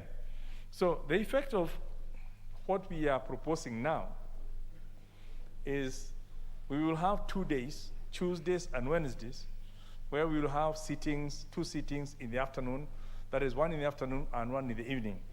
And members may recall that when we experimented with this in the first part of the session, it became very popular because members can do their business in the course of the day and come in the evening and transact some business. And hence, it's something that members have asked that can we continue with this evening session. We also realized it was very short. 2 hours and few members would transact, so we added by another half an hour to make it 2.5 hours. Now, if you look at the totality of these measures, having those two sessions on Tuesday and Wednesday, and then only none on Thursday, just the normal afternoon, the total sitting time comes to about 17.5 hours, which is exactly almost just a half an hour short than the regular sitting, which works out to 18 hours in a week. So the Kenyan people get full value for money through this adjustment. The members get a reorganization of their time so that they're able to do business during the day and come to Parliament in the evening. And also committee work in the mornings. And on Thursday, people will be able to travel to their constituencies and for committee work without feeling that they're leaving the House in sitting. So it's a totality of a package that we can experiment with, and hopefully if it works, we could well continue, and hopefully at some point, we will have the evening session ending probably at 10 or at 11 to give us much time for members to interact, while also giving them maximum time during the day to go and campaign, to go and visit government offices, to go and look at follow-up constituency matters, and then put their time in Parliament in the evening, because there's still a lot of business to do, and we need to represent our people as part of our constitutional mandate. So I think that's basically the drift of it. We've responded to members' wishes to have that evening session, to extend part of its time, and also to free up the mornings, all the mornings for members to do their committee work, follow-up of constituency work, and other issues that need to do in the morning, so that when you come at lunchtime, then you prepare to go. We're also cognizant of the fact that there's lots of traffic disruptions in the afternoon. It doesn't help to rush to finish business by 7 o'clock, and then you're stuck in the jam for another 2 hours. We could as well use that time productively for the better of our great republic and our people that we represent. So the long and short of this is that's basically what, and this will start from next week. So it's actually, we are talking about 3 weeks of this experimentation. And by the time we go to the next session, then we'll see whether to adopt it as the norm or how to amend it. So, Mr. Speaker, with those words, I beg to move and ask the leader of the minority party to second. Mr. Speaker, we are actually living in interesting times and difficult times to say. And so we have to be very innovative and creative. We need to observe and take care of the pandemic and the possible effect it would have on us. I'm sure many of us have gone through this pandemic in one way or the other, but we have also a duty to perform. And if you look at the arrangement that we are suggesting to honorable members, we are going to have 5 sittings in a week, as opposed to 4 sittings that we have been having previously. So ideally, we are actually even increasing our workload during this period of time, Mr. Speaker. This needs to go out very clearly that the honorable members have looked for a way through the House Business Committee of even having more sittings to transact business. Mr. Speaker, if you look at what we are proposing, you'll realize that we are adding the Tuesday evening sitting and Wednesday evening sitting to take care of the morning sitting of Wednesday, which we are losing because we want the mornings to be free to take care of the chamber and the issue of the pandemic. But Mr. Speaker, allow me just to say the following words as I finish. Number one, Mr. Speaker, we basically have like 6 months up to December to transact business as a house. After December, we'll go on recess. Coming back from February, you will hardly find honorable members in this house, Mr. Speaker, because then the electoral mood will have crept in and members will pay more attention to either retaining their seats or seeking for other positions. I don't know how many members are going to retire in this house. I've not heard many. I've actually not heard anyone indicating that he or she is likely to retire. And therefore, this is the time that we really need to finish those urgent issues, urgent matters that we have, and legislative proposals that are in the conveyor belt so that we clear them for the next parliament, the 13th parliament, to take over from there. My final comment, Mr. Speaker, I just want to plead with my colleagues, especially when it comes to making serious allegations that border and touch on the integrity of this House, Mr. Speaker. I think you may feel disappointed, you may feel disgruntled, you may feel hurt, but I think the last thing that we need to do, if we are going to cast aspersions on the integrity of any member here, or even generally on all the members, it should be backed by clear evidence. I see some casual nature with which some of my colleagues treat the issues of integrity, and I think it is very sad, Mr. Speaker. If you are going to point out, and by the way, we need to point out, if there are cases of corruption in the House or among members of Parliament, but it should be backed by evidence and clear evidence, Mr. Speaker. Let us not scandalize all honorable members. What you eat is your name. The moment you lose your name, you lose it completely. I just want to beg my colleagues that let us not be carried away with cheap popularity to the extent of now making this House look very bad, Mr. Speaker. Thank you very much, and I want to second the motion.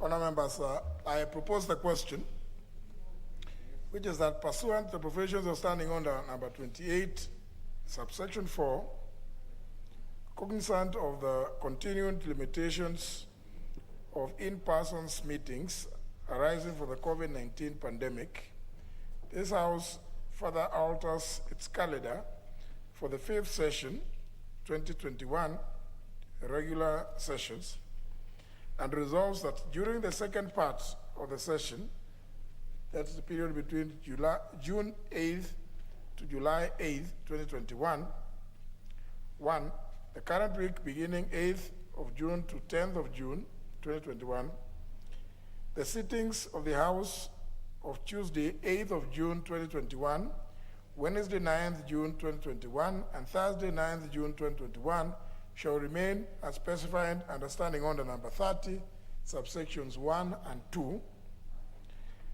Roman 2, variations for the weeks after. Notwithstanding the provisions of Standing Order number 30, the sittings of the House for the period 15th of June up to 8th of July 2021 shall be as follows. A, Tuesdays, afternoon from 2:30 p.m. to 6:30 p.m. B, Tuesdays evening sittings from 7 p.m. to 9:30 p.m. C, Wednesdays afternoon from 2:30 p.m. to 6:30 p.m. D, Wednesday evening sitting from 7 p.m. to 9:30 p.m. and Thursdays afternoon from 2:30 p.m. to 7 p.m. Further, suspension of morning sittings. During the period 15th of June to 8th of July 2021, the sittings of the House of Wednesday morning shall stand suspended. 4, individual members' business. On Thursday afternoons, business not sponsored by the majority party, the minority party, or a committee shall have precedence over all other business in such order as the House Business Committee shall determine. And 5, paragraph 4 above shall not apply to the business under Part 24 of the standing orders dealing with financial procedures. So even before members begin to debate this, I want to explain that number 4. Since we have done away with the morning sittings on Wednesdays, or it is proposed to suspend them, private members' business will take precedence on Thursday afternoons between 2:30 p.m. and 7 p.m. May debate. I put the question? Very well.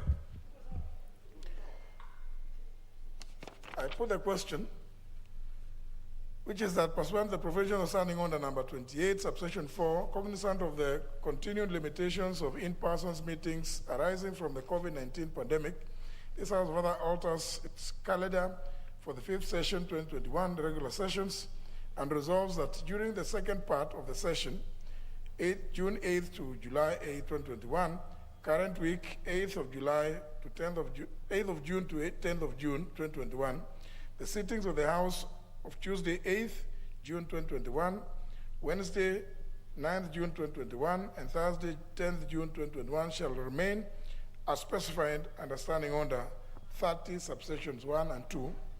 For revision for the weeks after. Number 2, notwithstanding the provision of Standing Order number 30, the sittings of the House for the period that 15th June up to 8th of July 2021 shall be as follows. A, Tuesdays afternoons from 2:30 p.m. to 6:30 p.m. B, Tuesday evening from 7 p.m. to 9:30 p.m. C, Wednesdays afternoon sitting 2:30 p.m. to 6:30 p.m. D, Wednesday evening sitting 7 p.m. to 9:30 p.m. And E, Thursdays afternoon 2:30 p.m. to 7 p.m. Further, suspension of morning sittings. During the period 15th of June to 8th of July 2021, the sittings of the House on Wednesday mornings shall stand suspended. 4, individual members' business. On Thursday afternoons, business not sponsored by the majority party, the minority party, or a committee shall have precedence over all other business in such order as the House Business Committee shall determine. And finally, paragraph 4 above shall not apply to the business order under Part 24 of the Standing Orders relating to financial procedures. Will as many as that opinion say aye? As many of the opinion say nay? The ayes have it.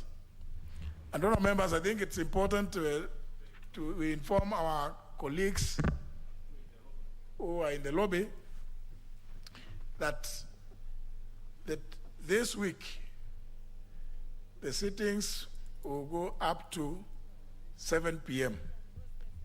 That's this week, including today. But the effect of this motion being carried has been that then from Tuesday, we'll sit as has been indicated, and there will be those 2 sittings. So indeed, actually, we have more time for committees, because I think most committees do most of their work in the mornings. And I think it's only fair that that happens that way.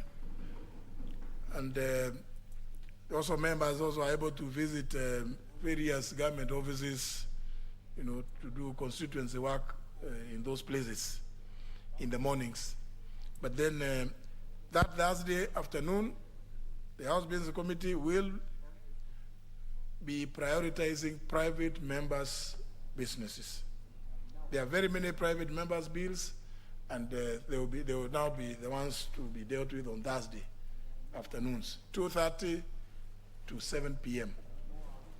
But the House Business Committee didn't take note of the fact that, and that's why there is no evening sitting, that usually Thursdays we tend to suffer a great deal when we have the evening sitting, because when committees are forced to travel to various parts, those which are visiting various places, members always come here asking for time to travel. It's for that reason that House Business Committee felt that let the sitting be from 2:30 to 7 p.m., but only dealing with the private members' business.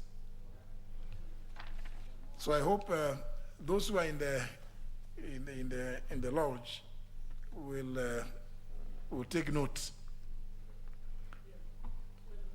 Yes, Honorable Duale. Speaker, it is, I appreciate the House Business Committee for slotting Thursday for private members' bill. Mr. Speaker, Thursday, it's a day when a lot of committee members go out. But I really want, Mr. Speaker, through you as the chair of House Business Committee and the leadership sitting here, both the leader of minority and the leader of majority, that there are members, me included, who have got very critical private members' bills and are always ready. Because the culture I have seen is that sometimes the House Business Committee put on Wednesday morning private members' bills, members are away, so then the stamp speaker keep on changing.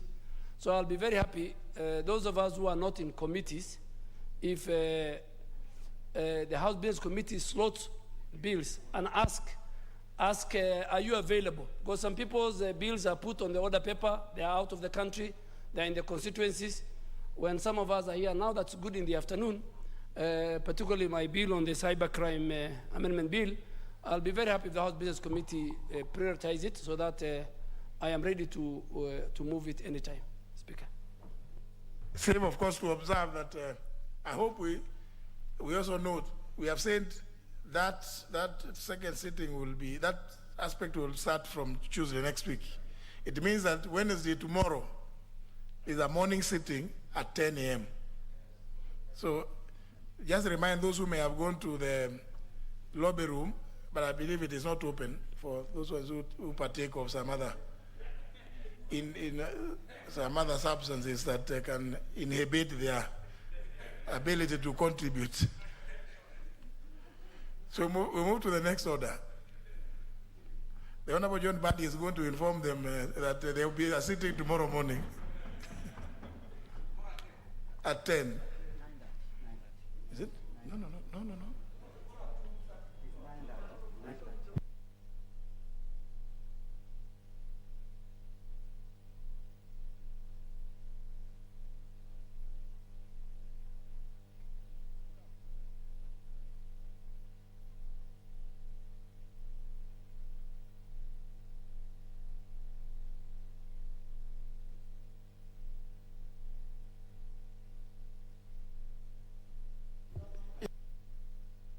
Sorry, just to make the correction. Remember the timing from 9:30 to 10 was through a special resolution. So when we go to the standing order, tomorrow morning is 9:30 to 1 p.m. 9:30 to 1 p.m. Yeah, in terms of standing order, 30 clauses 1 and 2. Let's move to the next order now.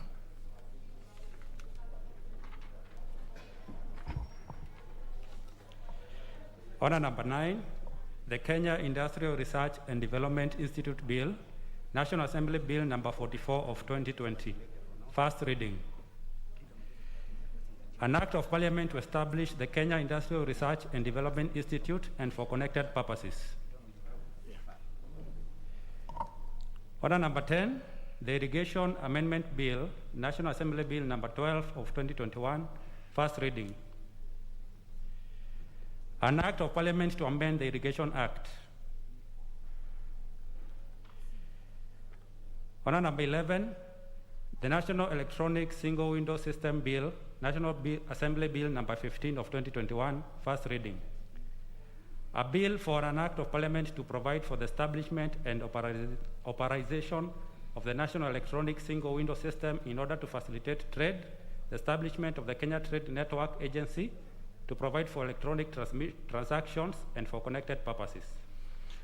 Well, we'll pause there, honourable members. At the request of the Leader of Majority, business appearing as order number 12, that is the Livestock Bill, National Assembly Bill number 16 of 2021, is suspended.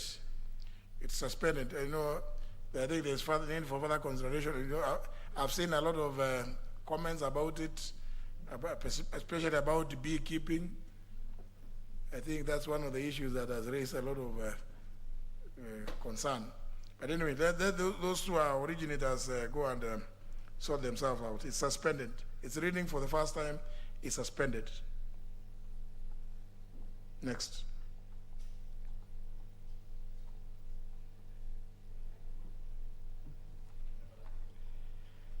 Order number 13, the Coffee Bill, National Assembly Bill number 17 of 2021, first reading.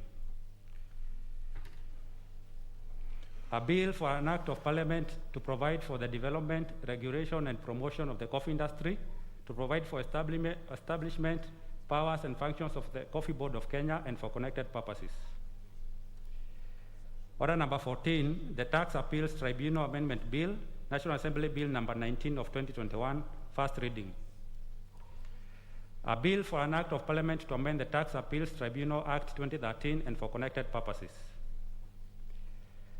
Order number 15, the Community Groups Registration Bill, National Assembly Bill number 20 of 2021, first reading.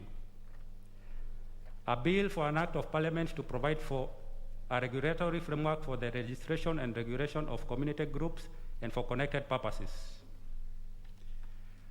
Order number 16, the National Hospital Insurance Fund Amendment Bill, National Assembly Bill number 21 of 2021, first reading. A bill for an act of parliament to amend the National Hospital Insurance Fund Act 1998.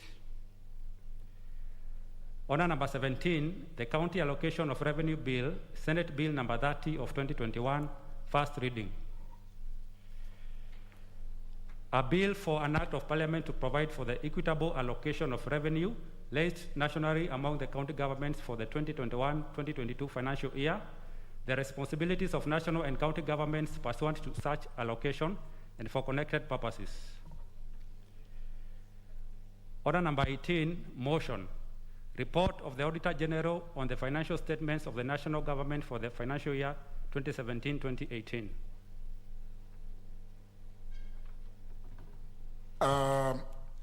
When debate on this motion commenced, the chairman began, and he has a balance of 52 minutes. Honorable Wandai, you have a balance of 52 minutes. Honorable Speaker, without a doubt, I will not take any more than 30 minutes. To be exact, about 20 minutes. Yeah. But you have a balance of 52. Yes, thank you, Honorable Speaker. And if you may allow me, Mr. Speaker, because I want to refer to some notes, and with my glasses, I will have problems. Very well. Thank you. Please. Thank you. Yeah. Mr. Speaker, just to continue from where I left, last time I started moving this motion. Mr. Speaker, I wanted to emphasize that the Public Accounts Committee of the 12th Parliament has made tremendous efforts towards ensuring that we are up to date with the Office of the Auditor General in terms of the examination of the reports of that office on financial statements of ministries, state departments, commissions, and independent offices. The Speaker, that the report we are debating now is a report of the 2017-2018 financial year, which is indeed the very last complete report that we ever got from the Office of the Auditor General. We have of course embarked on examining the report for 2018-19, which is still coming. Even as of today, we're still getting reports for that financial year from that office. So we are very proud of the fact that we have been able to clear the backlog, the very heavy backlog that we inherited from the 11th Parliament. So, Speaker, I also wanted to say that this has been made possible through the commitment and utmost diligence of the membership, the entire membership of that committee, Mr. Speaker. You know, many times, Mr. Speaker, the media focuses only on me as a chair and a few ranking members, but there are many other members who contribute immensely in this committee. If you allow me, I will just mention, because there are very few members really in these days in the committee. We have my very able vice chair, the Honorable Jessica Mbalu. Okay, we have the Honorable Aden Duale, the Honorable Aden Duale. We have the Honorable Junet Mohammed. Okay, we have the Honorable Dr. Iseli Simiu, the Honorable Christopher Nakuleu, the Honorable Justus Kizito, the Honorable Dr. Utienda Molo, the Honorable Koskei Kimutai, who has since been replaced by the Honorable John Waluke. Okay, the Honorable Michael Mangi Mushira, the Honorable Wilberforce Oundo, the Honorable Dr. Ivo Barad, the Honorable Peter Masara, the Honorable Michael Kingi, the Honorable James Gichuhi Mwangi, the Honorable Samuel Gachobe, the Honorable Engineer Joseph Ngugi Ndwati, the Honorable Major Retired Bashir Sheikh Abdullahi, and last but not least, the Honorable Amina Gedu Hassan. Mr. Speaker. Mr. Speaker, these honorable members have worked tirelessly to ensure that the Public Accounts Committee delivers on its very onerous mandate, Mr. Speaker. And I also wanted to say, Mr. Speaker, that if this report is eventually adopted, we shall then be in a position to authorize the National Treasury to allocate the national revenue that was collected in the financial year 2017-2018 equitably between the two levels of government, that is the national government and the county governments. And in this particular year, Mr. Speaker, in this particular financial year, Mr. Speaker, the total revenue that was recorded under various revenue statements as received by the national government amounted to some Kenya shillings 1.46 billion. And this was a 4% or thereabout increase against the 1.36 billion shillings that was realized in the previous year, the 2016-2017 financial year. So it is my prayer that if the House in its wisdom agrees with us and adopts this report, that the next budgetary process will take into consideration the revenues as indicated in this financial year, that is the 1.46 billion shillings. That will, of course, will have the effect of taking more money to the counties, Mr. Speaker. So the counties will be able to get more money. As you know, Mr. Speaker, there's been a clamor for more money going to the counties. Even what is currently under consideration, that is the BBI bill, is all about, if not anything else, taking more money to the counties, Mr. Speaker. So we are proud that we are able to enhance the allocations to counties, even within under the current constitutional and legal regime. Mr. Speaker, if you go through our report, which I summarize really, you will notice that one of the single most problematic area in public finance management generally still remains the matter of procurement, Mr. Speaker. Mr. Speaker, the committee has been able to go through numerous cases of irregularities and indeed illegalities in some instances in the procurement process. There were instances where the law was blatantly flouted by the accounting officers. And this in spite of the fact that we have raised this matter time and again in our reports to this House, Mr. Speaker. And I will be highlighting a few glaring examples, Mr. Speaker, where public officers, specifically accounting officers, engaged in blatant violation of the law, both the public procurement, public assets procurement and asset disposal act, and the Public Finance Management Act. And I want to, for instance, talk about the matter in the ICT Ministry, or the State Department of ICT. During this financial year that we are reviewing, a case came before us, or the case of the National Optic Fiber Backbone Infrastructure, the famous NOFB. Mr. Speaker, this is a project which, of course, was well intended, and I still believe it is well intended as we speak.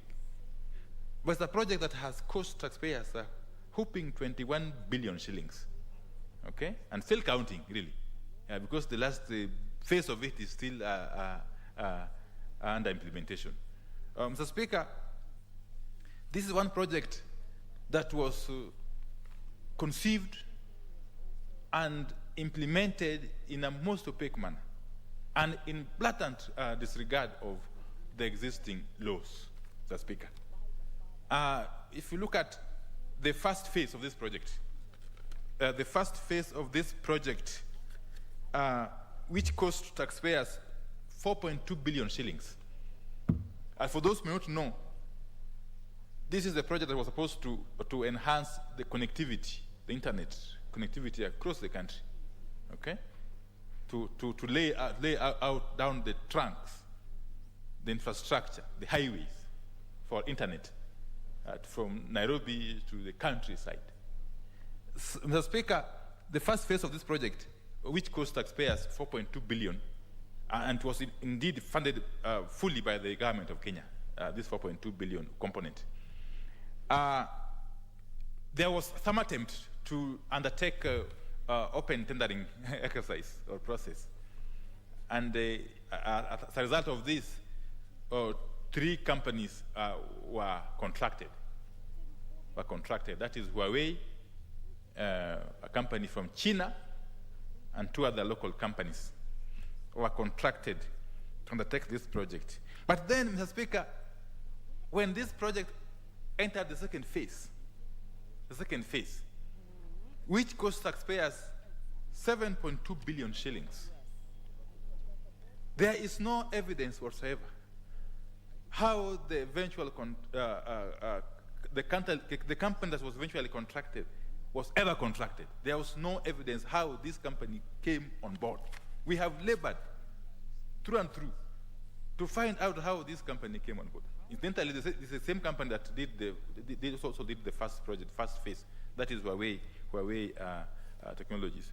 Mr. Speaker, we were at pains to understand how a contract of 7.2 billion shillings could have been awarded to a company on the basis of nothing really. There was no open tendering. There was even no direct procurement as we know it under the law. There was no restricted tender. They were citing some nebulous terminology of government to government tendering or procurement process, which is not known to law, Mr. Speaker. And it's an issue that is still left pending. But even more serious, Mr. Speaker, the same company was awarded another contract to implement the third phase of this project. now at a whooping 9.8 billion shillings, Mr. Speaker. What they're calling phase 2 expansion of the North Bay project. Still, we are unable to find out how this company was awarded this contract, how it was procured.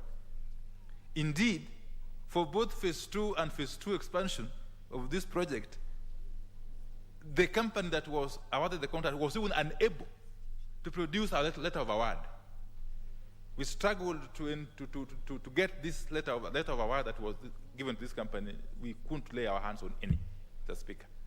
And nobody was willing to go on record that they were responsible for the procurement of this company. So that is just one example. But just to conclude on that particular aspect of North Bay project, there was the matter of revenues that would then be generated from this project, especially phase 1, which was completed. Mr. Speaker, there was some loose agreement that was purportedly entered into between the ICT Ministry and Telecom Kenya that would allow Telecom Kenya to be collecting revenues as it carries out maintenance on this infrastructure. But then, the profits that would be realized would then be channeled to an escrow account, which would then help the country and the public pay back the loans that was procured from China, Mr. Speaker. Mr. Speaker, as we speak, 8 or so years down the line, no single cent has been deposited in the escrow account. It means, therefore, that the public is going to continue to carry this burden of the debt from other sources, Mr. Speaker. Yet there is money which is being generated from this project, because we know, and there was evidence, that the Telecom Kenya was charging the commercial mobile data service providers. I mean, the commercial service providers such as Faricom and many others, Orange and what have you. So, and when Telecom Kenya came before us, they were not shy. They just told us that it's true, we have been collecting money. Indeed, they admitted that they had by that time collected up to about 1.7 billion shillings. But that they were not going to remit anything to the government of Kenya on account of the fact that the costs that they had incurred in maintaining this infrastructure was much more than what they had collected. And yet, there was no authority, no entity, no independent authority or entity which had audited the accounts, Mr. Speaker, with regard to this revenue collection from the North Bay infrastructure. So, Mr. Speaker, I'm just dwelling on this to underscore the fact that public procurement has been used in a manner that is not taking into consideration public interest, Mr. Speaker, by public officers. Because to commit a country, to commit the public to this kind of burden of loan running into billions of shillings without following the laid down procedure, and indeed to go ahead and to treat very casually the matter of revenues that are generated from this infrastructure, is basically to show contempt to the people of Kenya who pay taxes to sustain public sector, Mr. Speaker. Mr. Speaker, another example that I want to quickly go to is of a project that was in the Ministry of Tourism. The ministry, of course, changed names many times. At one point, it was called Trade, and so on and so forth. Yeah, this was a project that was conceived way back during the first NAC government, Mr. Speaker, and it was a project of concerning about, of course, communication, consultancy on communication, okay, and advertisement, which was being undertaken by a company named Telenews Africa and Atlantic, okay? The contract sum was about 10 million or so Kenya shillings, Mr. Speaker. Mr. Speaker, this was a project, this contract expired sometime in 2004. But again, somehow mysteriously, it was extended mysteriously because nobody was owning up to have been responsible for the extension. Okay? And when it was extended, there was a default in payment of monies owed to this company. And by the year 2010, the money that had accrued from this extension was about 52 million shillings, including interest.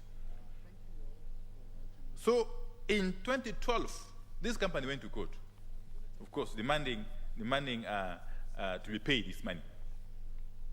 And the court ordered that the company be paid 110 million shillings, way back in 2012. That is including 26% interest. Again, for some reason, the government did not pay. The government neither paid nor appealed the court award. Okay?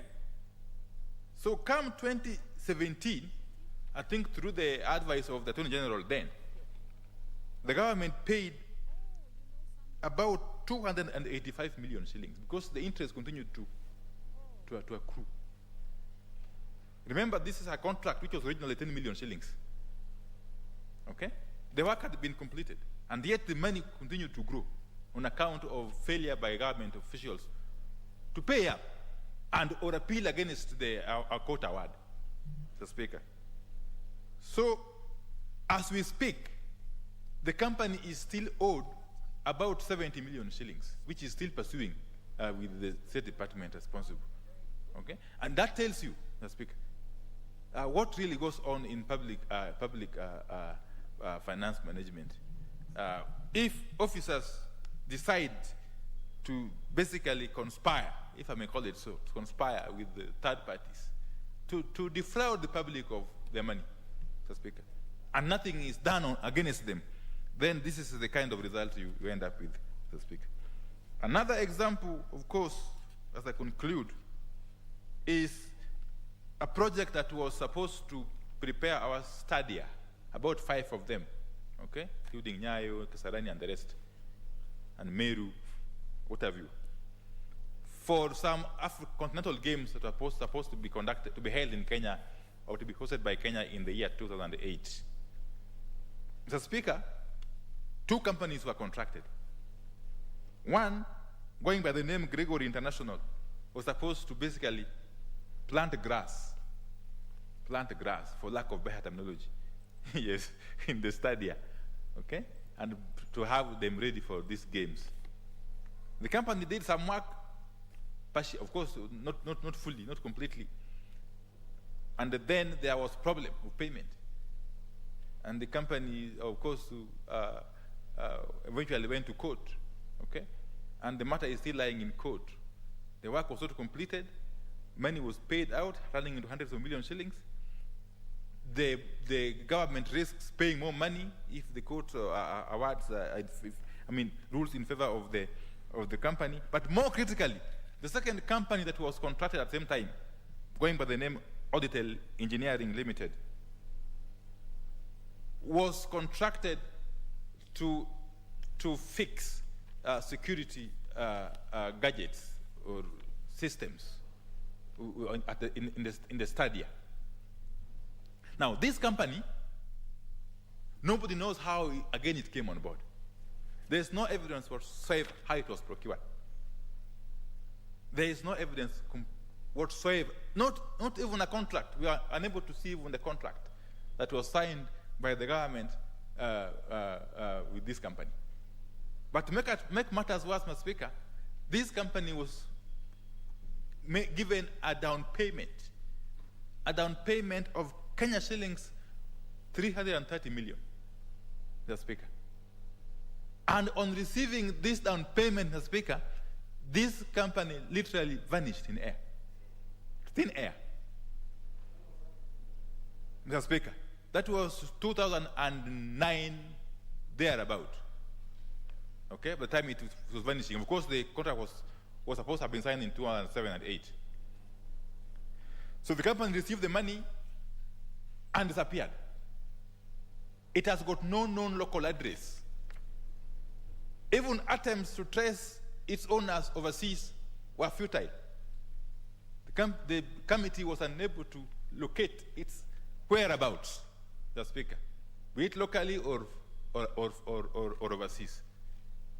And yet taxpayers' money was paid out by public officials who are known, really, who are known, and who are perhaps still in service, the Speaker. So this is basically tells you, the extent to which impunity has been institutionalized in the public finance management.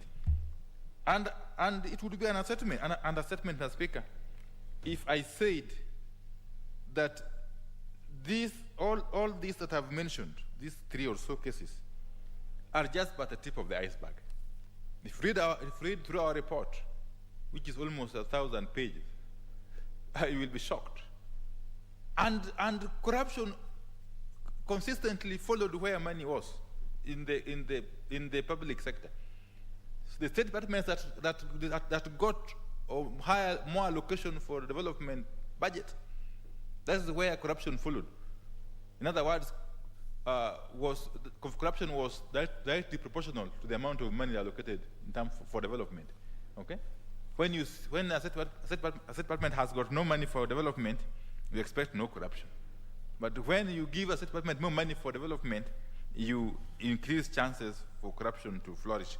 So, Mr. Speaker, that is one aspect, and therefore we have made recommendations.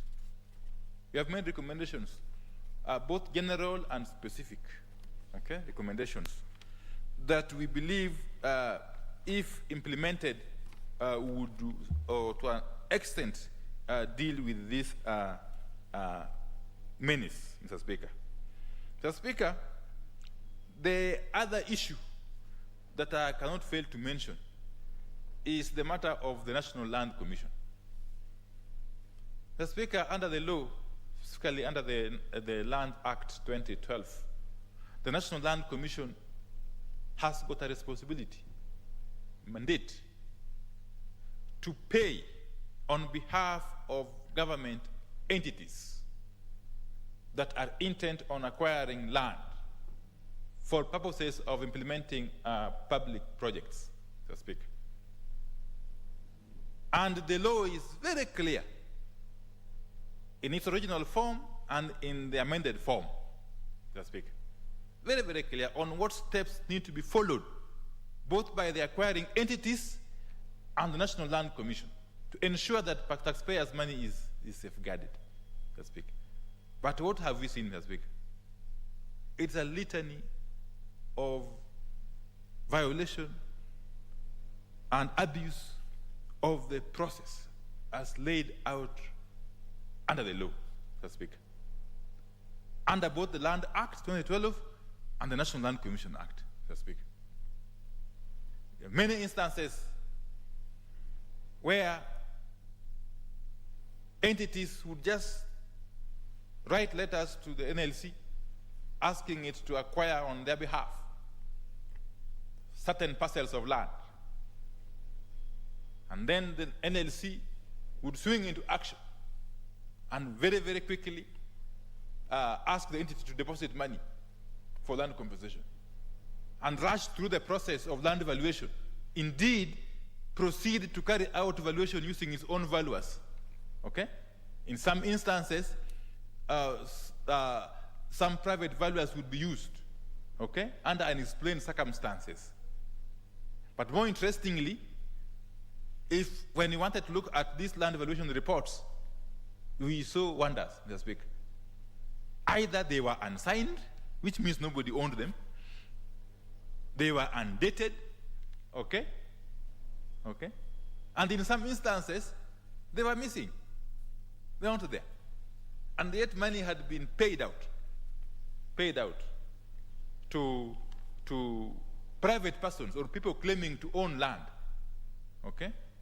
There was no attempt to verify whether this land belonged to the public or not. And even where it was confirmed to belong to private individuals, there was no attempt to ensure that the public got value for its money in terms of the valuation. Because you could see a clear pattern of inflation of the values of these parcels of land. Okay? So some of these cases, of course, ended up in court. Okay? But there are very many others which never went to court. Very many others. We are aware that there's a new regime at the NLC, even though we haven't seen much change in terms of the process that's being undertaken for the land compensation. Okay? Lots of money was lost, Mr. Speaker, in the standard gauge railway project. Lot of money, Mr. Speaker. Lot of money. Because the monies that were paid out on the basis of nothing, if I may call it so. Because the basic document that you need in such a process is land valuation report.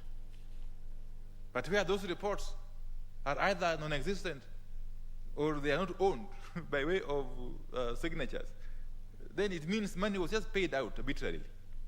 Arbitrarily, Mr. Speaker. The other issue, Mr. Speaker, was the issue of budget, absorption of budget and pending bills. The budget absorption issue or problem mainly arises as a result of the numerous supplementary estimates that this House, of course, approves. Mr. Speaker, this culture or phenomenon of supplementary estimates, even though it is well intentioned, has got an effect of creating problems in budget implementation. We have said this again many times before, that even if we have to bring a supplementary budget, it needs to be done on time. This idea of waiting for the last minute to bring supplementary budgets has a problem, serious problem. Many a times, state departments and commissions and ministries had committed money by way of carrying out procurement as a result of the Appropriation Act, yes, which was approved by this House. And then last minute, the allocations are reduced. And yet they have committed. In fact, they have even procured. The contractors are on site. And yet, in the final analysis, the budget is reduced in the second or third supplementary estimate. What happens? The State Department accrues pending bills, which again roll over into the next financial year. And it is a vicious cycle. It continues.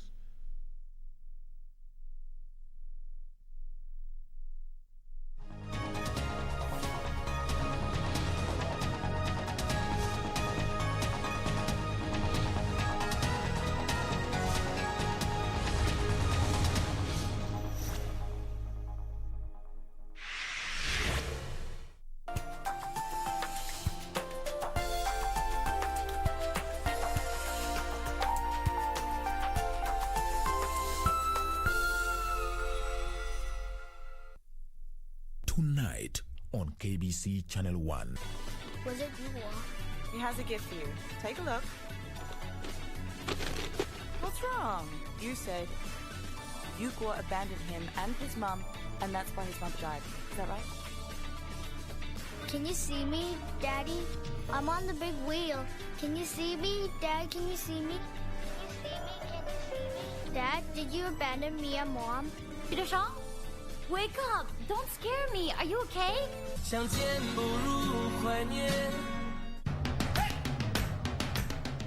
Bwana Motiso, pikipiki yako ndio hii. Uko shwani yangu. Hii pikipiki ni unakumbuka uniekelea the lowest unique bid yako ilikuwa ngapi? 18 shillings. Na unajua kuendesha hii gari? Kidogo. Haya, kitoko yako shika helmet, kifungu yako chomoka na mali yako. Kujiunga na QuickBid ni rahisi. Enda kwenye M-Pesa, bonyeza paybill kisha weka business number 4032353. Kwenye account weka kodi ya bidhaa unayotaka na bid yako ya chini zaidi. Kwa mfano TV 16. Kisha weka shilingi 20 tu kama idadi yako. Weka bid yako pia kwenye www.quickbid.co.ke. Kumbuka, bid ya chini zaidi ya kipekee ndio hununua. QuickBid, bidhaa bora kwa bei ya chini. Je, unajua unaweza kulipia bima yako ukiwa nyumbani kwa kutumia mobile money na mitandao ya kijamii? Epuka kutumia pesa taslimu kuzuia kuenea maradhi ya COVID-19.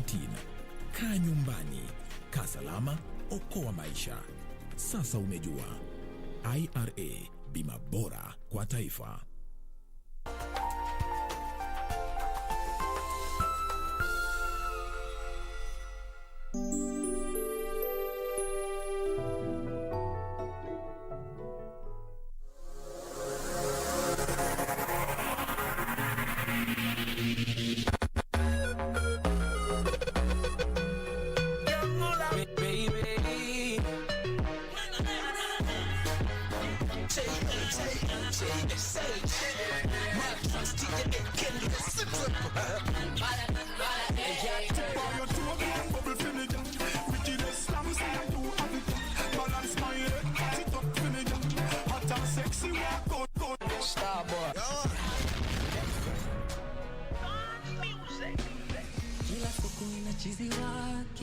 Kila ndoa ina drama zake, na hapa kwetu kuna mapepo. Rafiki zako ndio mapepo, wanataka unishuku, usithubutu kuwapa hao nguvu, utajikosea sana. Wananisema vibaya, kwa ajili yao tunakumbana, usiwape nguvu, utajikosea sana. Wana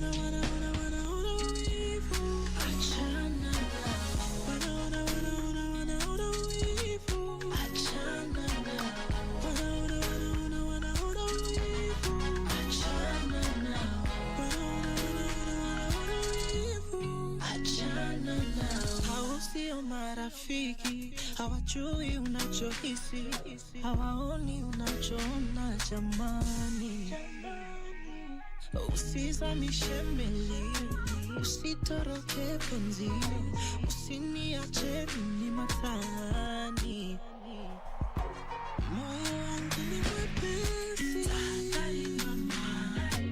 chunga isiwe kesi.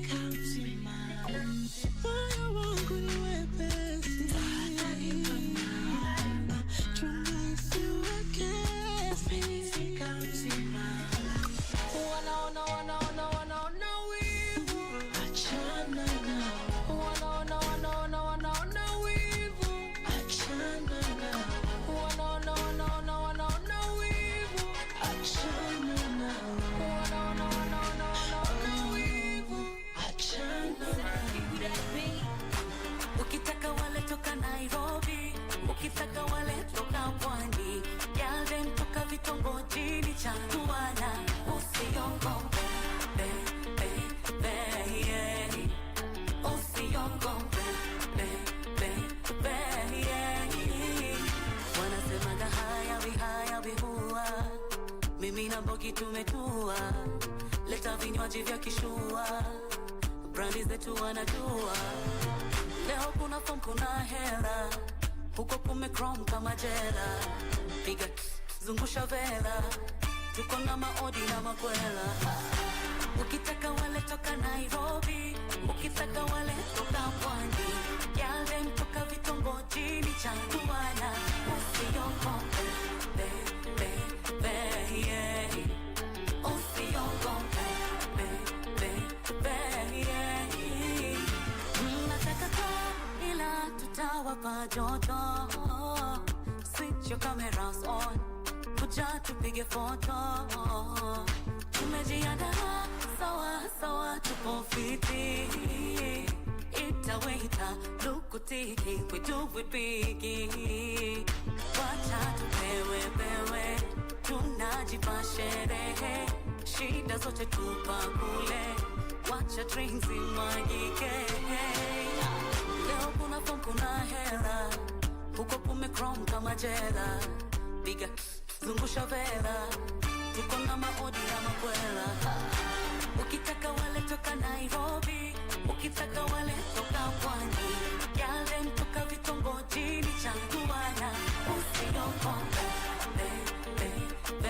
yeah. Usiongope, yeah. Usiongope.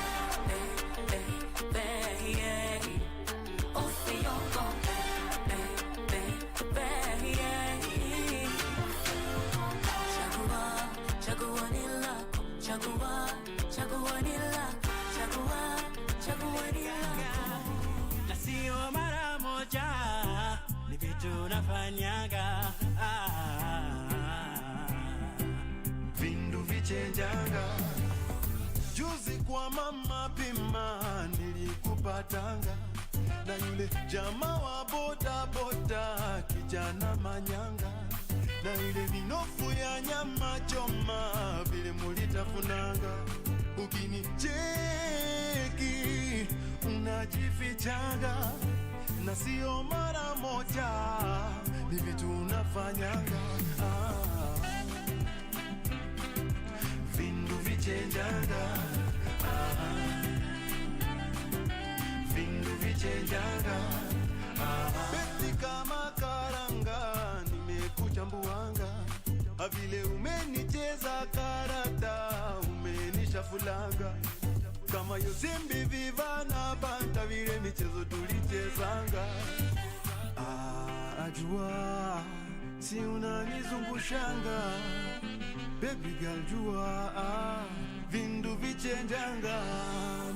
Nikienda benki si unanifuatanga, na tukienda happy havoto tunatuanganga. Facebook page havoto unapostanga, na nikicheki umenikropanga. Hapo FIFA kweli kama mpira Messi baby si umenichezanga. Vindu vichenjanga, vindu vichenjanga.